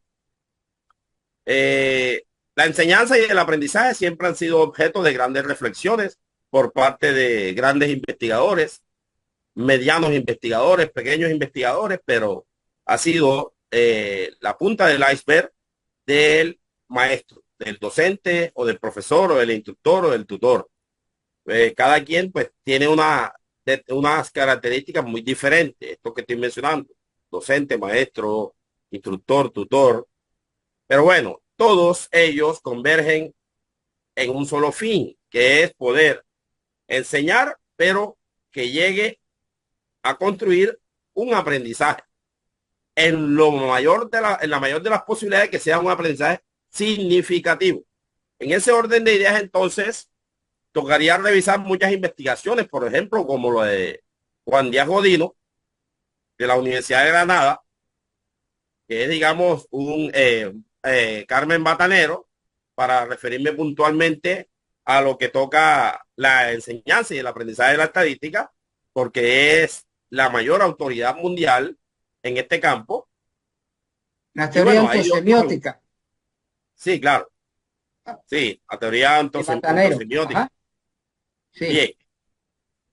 Entonces, referido a la enseñanza y aprendizaje de la estadística, existen muchas herramientas tecnológicas para apoyar a un maestro y a sus estudiantes en adquirir esas competencias, esas habilidades que le lleven a construir su propio aprendizaje, porque cada quien aprende de una manera diferente. Entonces, el aprendizaje no puede ser universal, tiene que ser particular para cada individuo.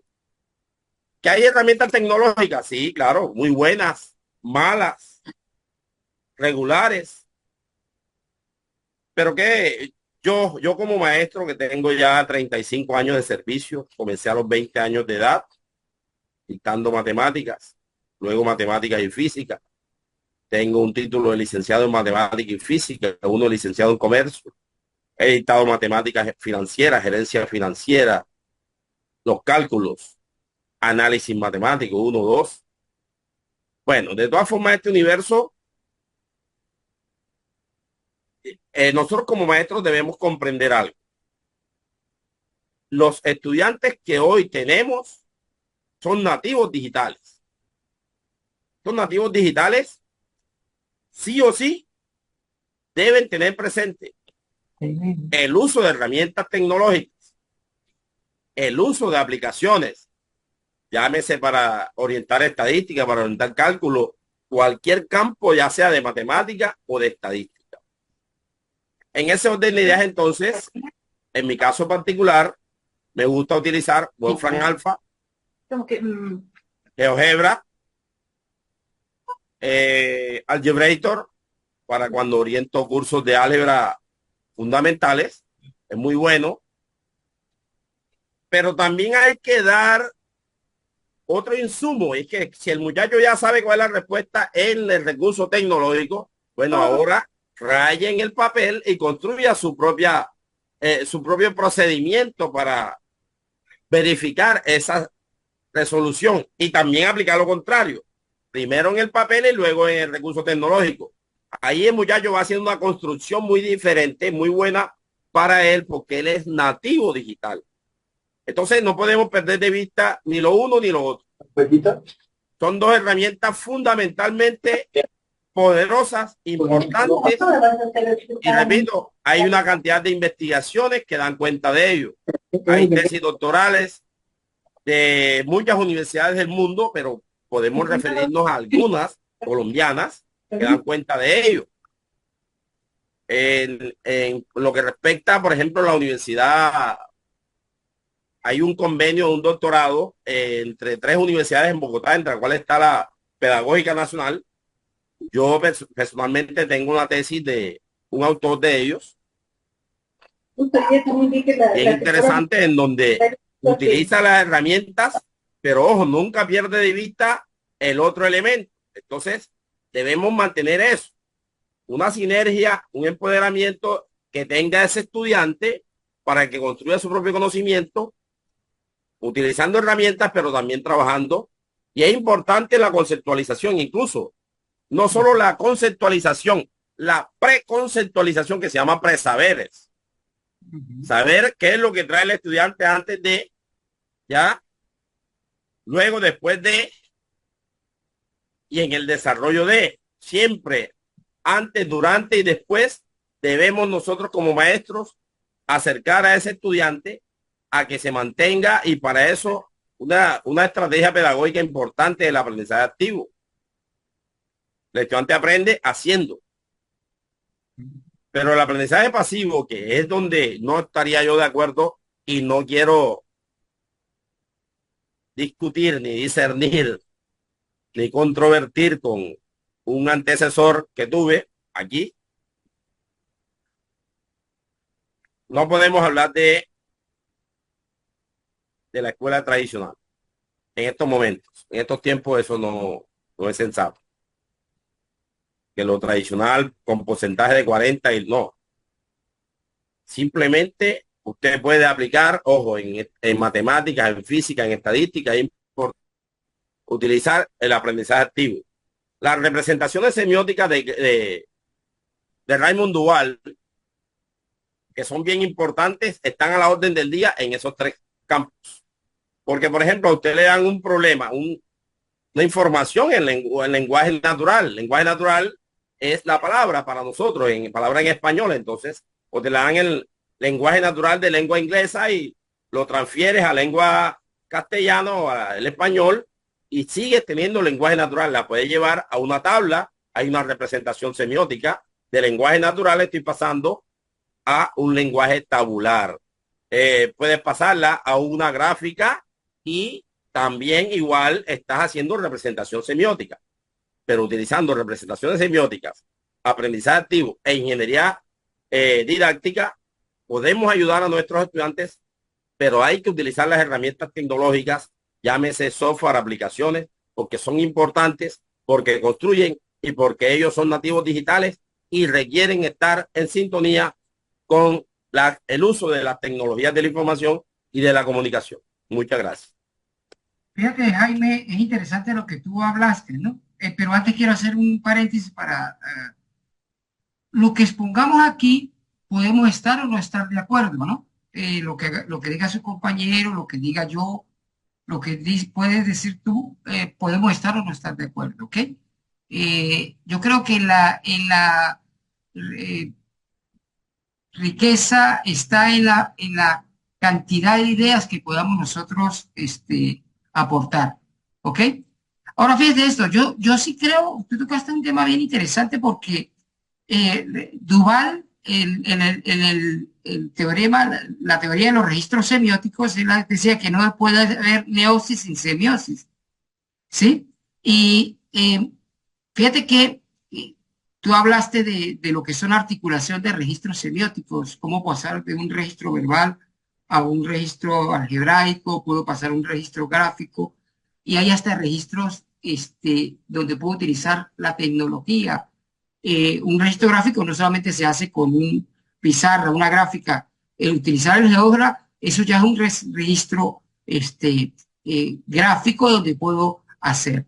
Por eso vuelvo a repetir, de una forma u otra se tiene que entender esa parte.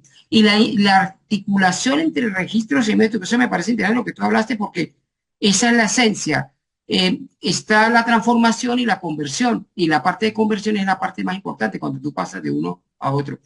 Por ejemplo, si tú estás enseñando funciones, qué sé yo, la función cuadrática, y en vez siempre nosotros seguimos este concepto. Primero das la tabla, ¿sí? Después pasas al gráfico, pero yo no puedo hacer del gráfico hacia la tabla. Primero la ecuación, la tabla y después el gráfico, pero puedo articularlo, hacer la gráfica y que de la gráfica con los puntos me saque la ecuación. En una ecuación, por ejemplo, la función afín, yo puedo hacer eso, los puntos de corte, hacer una cantidad de cuestiones. Pero fíjate cómo de una forma u otra, no importa lo que digamos, porcentaje de lo que digamos, pero creo que sí es importante la parte conceptual, como tú decías. No creo que una persona pueda manejar un software y el que maneja un software sin saber la parte conceptual, eso lo hace de manera memorística o algorítmica, que eso es lo que yo siempre he sido un crítico de ese tipo de enseñanza, de aprendizaje, donde el alumno se aprende las cosas de memoria algorítmicamente por un conjunto de pasos. Yo no sé, pero aquí en Venezuela, en muchas universidades que yo di clase, me decían, pero eso denme un problema tipo. ¿Por qué un problema tipo? Porque querían aprender los pasos de memoria. Y esa no es la idea. Entonces, de una forma u otra, las tecnologías tienen sus bondades y lo que hay que saber es utilizar.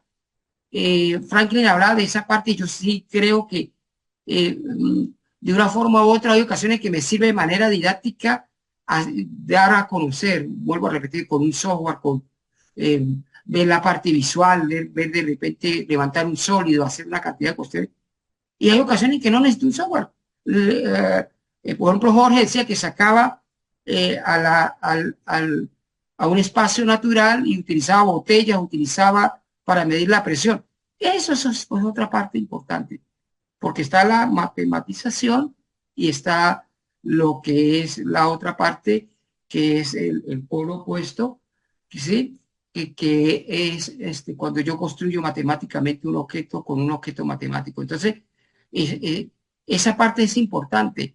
Pero yo creo que las tecnologías de una forma u otra nos benefician, pero tiene sus pros y sus contras.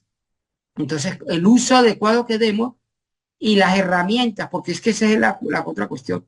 ¿Cómo lo vamos a utilizar? ¿Qué teorías pedagógicas vamos a utilizar? ¿Qué parte didáctica vamos a utilizar? Eso es importante. No sé si algún otro tiene otro aporte. Y yo quisiera Profe, un permisito para indicar algo aquí, disculpe, sobre unas recomendaciones en la elección de un software estadístico para la enseñanza. Ujú. Pido permiso para leerlas. Si no, que no sea muy largo, Jaime. No se preocupe, es un párrafo. Ok. Las recomendaciones más usuales a la hora de escoger un software estadístico para la enseñanza pueden resumirse en los siguientes puntos. Optar en lo posible por un software didáctico. Y eso es verdad. Hay software estadísticos que no son muy didácticos. Ujú.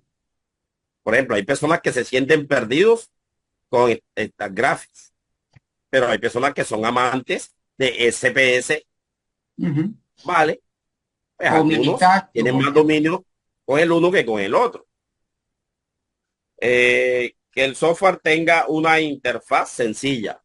Hay programas de estadística que no tienen interfaz sencilla. Por ejemplo, R es una herramienta muy poderosa y el hecho de que sea muy poderosa puede ser que a algunas personas no le parezca sencillo, que tiene que saber programar para poder resolver problemas utilizando R. O es comandos en línea. Esa es la parte que les pega mucho con R. Que no presenten demasiadas incomodidades en la carga de datos.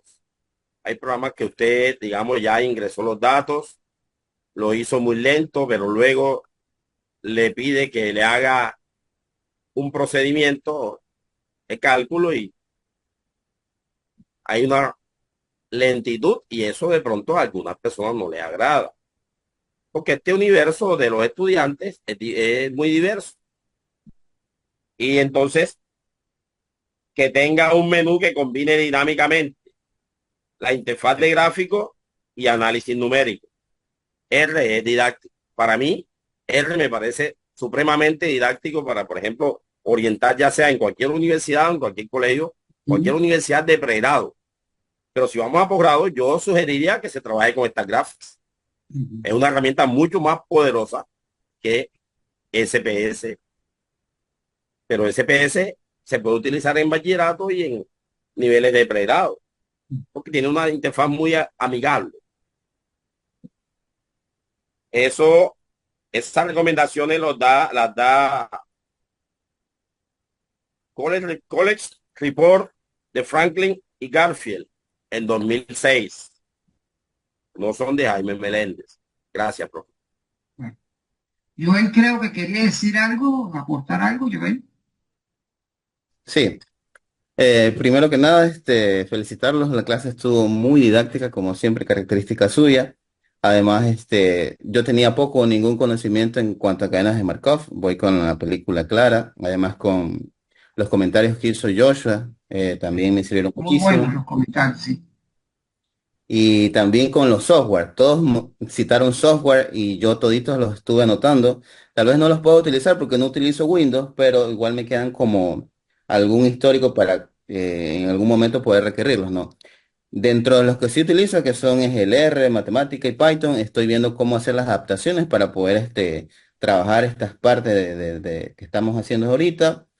Y sí me queda también un poco el estudiar la dinámica que va detrás de que cuando el estado se vuelve estacionario, o sea, cuando llega a un punto estable. Entonces sí me queda ver si serán matrices diagonales, si hay alguna cosa, una descomposición, tal vez hay una nilpotente con una diagonal, cosas así. Entonces sí me queda un poco entender la matemática que está detrás de eso.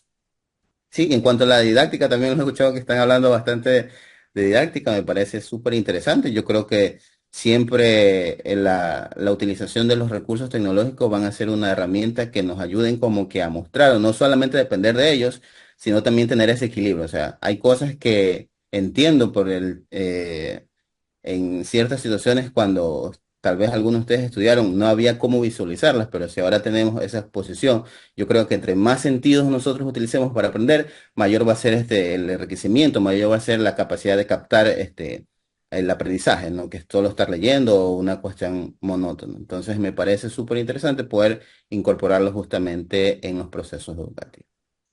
Hasta ahí mi aporte. Ok, Gracias. gracias, Joel. No sé, Paul, si tienes algún aporte.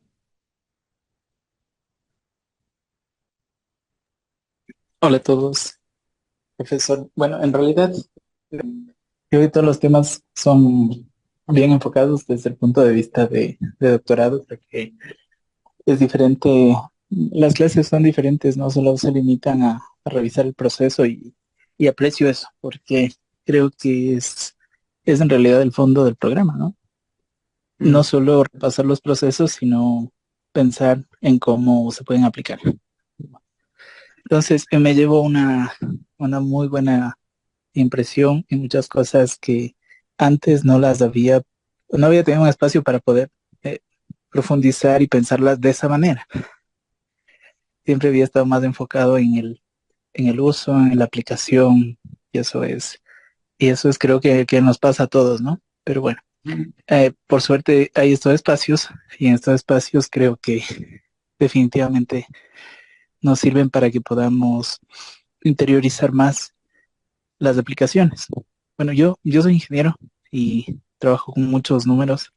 Todo el ujú. día hago diseños y, y claro, distingo ahora muchas cosas de por qué hacemos esto o por qué tomamos este camino. Entonces, creo que me ha servido bastante.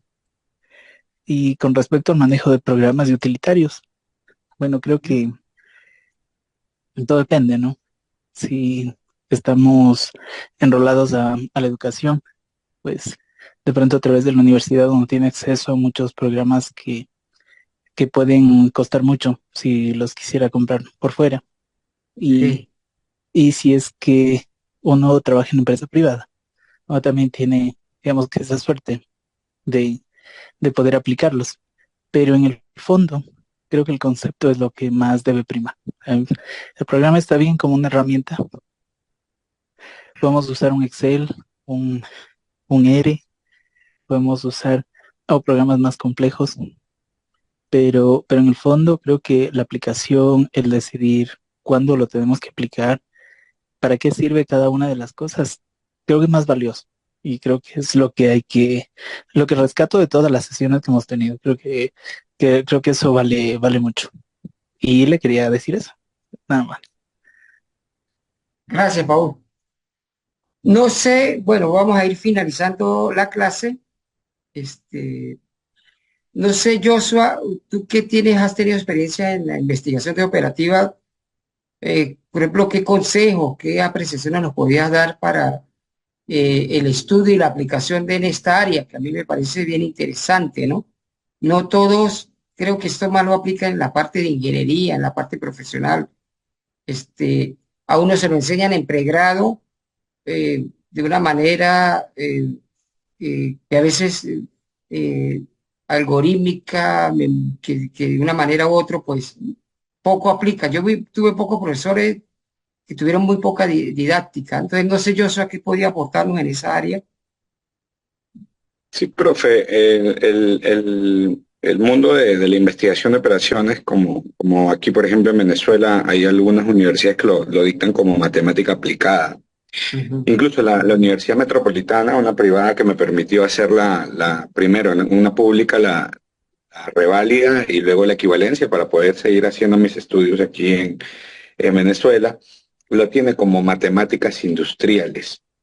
Y es algo interesante de que, bueno, cuando nosotros, por ejemplo, los estudiantes de investigación de operaciones, carrera que propiamente la tienen pregrado tanto Perú, donde estudié, lo tiene Colombia, Argentina, Brasil, ¿no? Porque entre ellas justamente se han hecho congresos de estudiantes y egresados y docentes de investigación de operaciones. Pero aquí la central, por ejemplo, lo tiene una maestría en fases, no, perdón, ingeniería, la maestría en investigación de operaciones. Y es súper interesante porque el I o como sus siglas lo decimos, concentra múltiples temas y es como que una prima hermana entre la administración, la matemática, la ingeniería industrial, la ingeniería de sistemas. Y siempre comentaba, acotaba a mis estudiantes, compañeros, incluso colegas de trabajo, aquí a ustedes también, compañeros de aula, lo diversificado que es el mundo de la investigación de operaciones, ¿no? Porque sigue el eje transversal de la matemática pura o exacta, porque, por ejemplo, cuando yo lo estudié en la propia Facultad de Ciencias Matemáticas ahí en San Marcos, en Perú, y aún así, con esa rigidez matemática de ver como no solamente la lógica matemática, de ver todo el sistema de abstracción en algunos casos, ¿no? Porque no es lo mismo, como comentaba un compañero, ver el método gráfico para 2 variables que hacer 90 variables en un software, ¿no? El modelaje matemático, las nociones o la interrelación con otros temas, no se hace o no se logra nada si no se utiliza dentro de un equipo multidisciplinario. En la vida real, en estos, no sé, 12 años, 15 años conociendo la investigación de operaciones, digamos ya desde el enfoque de la aplicación, me ha ayudado a que, o me ha enseñado a que la investigación de operaciones, que lo estudié durante 5 años, diversos modelos determinísticos 1, modelos determinísticos 2, probabilísticos 1, probabilístico 2, en este caso los estocásticos, modelos matemáticos aplicados a la mercadotecnia, modelos matemáticos aplicados al transporte, teoría de grafos 1, teoría de grafos 2, múltiples temas que uno lo ve no solo en mate, sino por ejemplo, en ingeniería de sistemas, programación de computadoras 1, 2, 3, 4, ¿no? Me ha enseñado en estos años que finalmente no podemos estar aislados, ¿no? No podemos, yo solamente con 5 investigadores de operaciones más hacer una consultora, sino que requerimos justamente múltiples enfoques, múltiples estudios y áreas del conocimiento para tener la razón de ser en la sociedad. Porque nosotros, como los matemáticos, y aquí hay presentes, podemos saber todas las fórmulas de por medio y todos los modelos, pero si no hay un problema de raíz que se nos acerque o al cual nosotros podamos observar algo y poder aplicar justamente el método científico que lo llevamos en la sangre, pues no somos nada, ¿no? No somos nadie. Entonces hay que orientarnos, si no es a la docencia, que es súper genérica para nosotros, porque podemos serlo directamente en cualquiera de las subáreas de la matemática, podemos orientarnos a las ciencias sociales, podemos orientarnos a las humanidades, a la propia educación, a la ingeniería, a la física misma, ¿no? Y dentro de ellos me resultó, yo los últimos 7 años he estado trabajando en el mundo de las telecomunicaciones, como comentó un compañero también. Trabajo actualmente en Movistar, en el área de marketing, pero empecé en el área de inteligencia de negocios, explotando base de datos a morir, con temas de dashboard, reportería, una explotación de 7 millones de registros, que es nuestra cantidad de clientes aquí en Movistar, como lo es a nivel mundial, ¿no? Y algo que me enseñó es que, bueno, sí, la inteligencia de negocios posiblemente puedes estar trabajando detrás de un monitor durante todo el día completo y puede ser hasta a veces como una máquina de reportería o de explotación de datos, ¿no? Y vi un vínculo directo con el marketing desde un plano del marketing analítico para entender cómo poder hacer las fórmulas exactas para crear los planes. Actualmente los planes que existen, por ejemplo, en Venezuela, que es súper diferente a los planes que Movistar oferta en la región. Aquí no regalamos WhatsApp, aquí no damos YouTube ilimitado, ni Spotify, sino tenemos planes de cupo de 6, 10, 25. Justamente su origen en los últimos 4 años, 3 años, se trabajó con programación lineal, ¿no? Mi equipo de trabajo lo conforma un economista, lo conforma una administradora, yo que soy ya del área de la matemática y del marketing mezclado, y un ingeniero de sistemas, ¿no? Y nosotros todos nuestros problemas, cuando por ejemplo tengo $1.000, o vamos a tomarlo un poco, tenemos $10.000 y tengo 5 medios por el cual quiero distribuir o difundir mi información de mi promoción. Por ejemplo, tengo por prensa escrita, que ya no hay, por radio, por televisión, lo quiero poner por publicidades en Instagram, o quiero distribuir este dinero en publicidades por ejemplo, en YouTube, ¿no? Para que aparezca de forma invasiva. Entonces, con los pesos y los costos y la disposición que yo quiera, ¿no? Máximos, mínimos que tenga, armo mi regla de restricciones y puedo saber cuánto disponer en cada uno de los medios publicitarios, ¿no? O teniendo la cadena de Markov, puedo hacer mi market share o la cuota de mercado teniendo 3 operadoras que son Movistar, Movisnet y Digitel, ¿no? Porque los estudios o las consultoras pueden decir una cosa, pero a la hora de la hora nosotros tenemos la data de interconexión en las antenas y podemos saber cuántos tenemos hoy. Y con eso, cuántos tendremos mañana y pasado. O por ejemplo, cuando creamos un nuevo plan. Ahorita no existe el plan de 8, que posiblemente lo saquemos pronto. Y es entender cuántos del plan de 25 van a bajar al de 10, cuántos del de 10 bajan al de 8, y cuántos los del 4 suben al de 6 gigas, y cuántos de 6 suben al de 8. Esa transición, ¿no? Que justamente lo acabamos de ver en el contenido que el profesor explica, ¿no? Cuántos se van moviendo entre ellos, la matriz de transición, bajo un estudio de mercado muy básico, puedo yo entender cómo sería el movimiento de aquí al final del año del 2025, ¿no? O cómo utilizando las teorías de la decisión, los modelos súper teóricos como los de Laplace, los de Burwitz, entre otros, poder entender si me conviene salir a armar una campaña publicitaria después de la toma de mando de Nicolás Maduro el 10 de enero o no, por ejemplo, ¿no? Y hacer mi árbol de decisión. O, por ejemplo, si tengo un proyecto con tiempos específicos, utilizar un modelo bastante que tiene ya un tiempo ya en el mercado, que en algunos que otros casos se ha dejado utilizar, los modelos de PER-CPM para ver las rutas críticas y los tiempos, si tengo un proyecto A, un proyecto B, o si tengo de repente con programación dinámica, tengo que entregar desde Caracas o desde Bogotá o desde Lima una red de transportes completa para poder llegar a distintas localidades, pero gastando el menor recurso posible de tiempo, dinero, salario de mis choferes o de mis trabajadores operarios.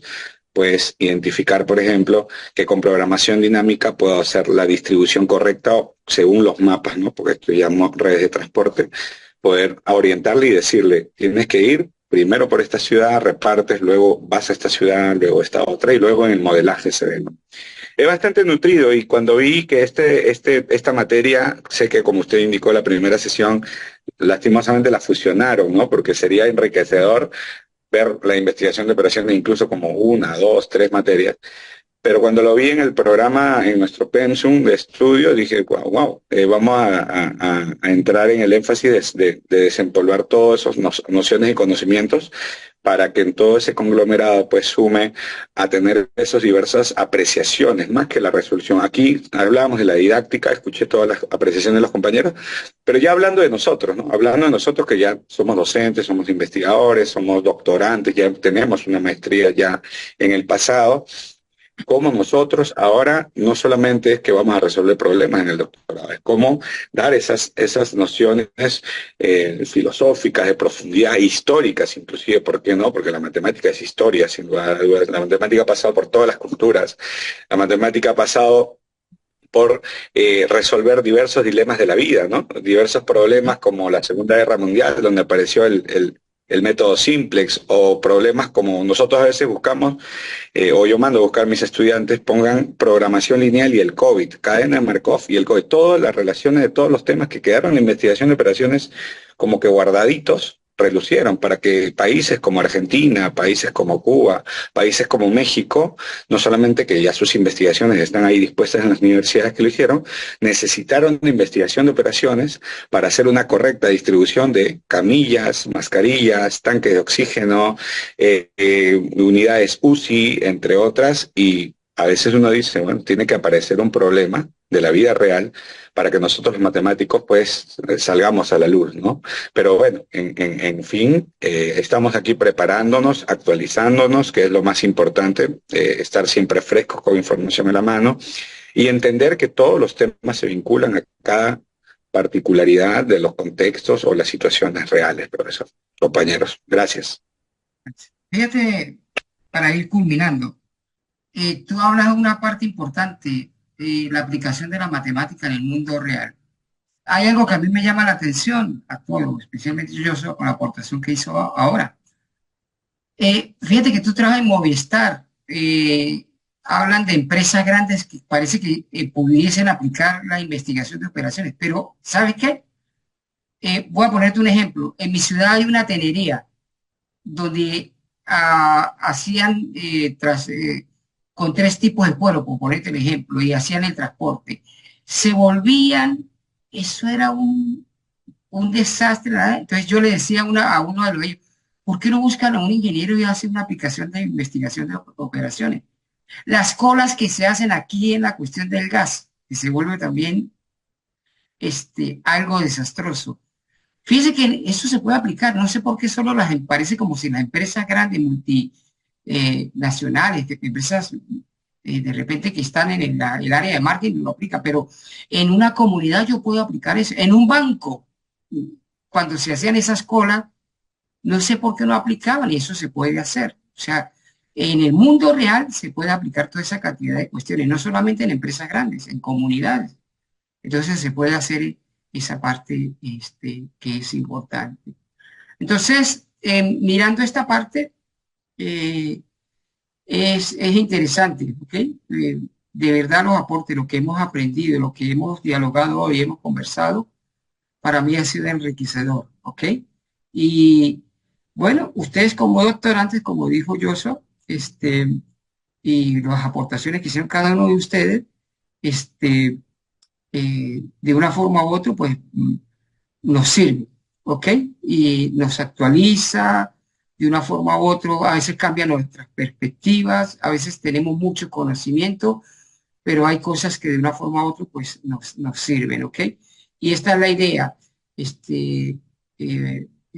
la parte antropológica, la parte de repente andragógica, sí, que esto no es pedagógico, sino andragógico. Entonces, usted decide qué es lo que quiere aprender y cómo lo quiere aprender. Y de una forma u otra, como decía Paul, de repente él es ingeniero, pero cambió, en cierta forma, vio otras cosas que antes no lo veía. Y esa es la idea con estos programas, ¿ok? Entonces, me ha parecido hoy, bueno, de verdad, gracias por sus aportes.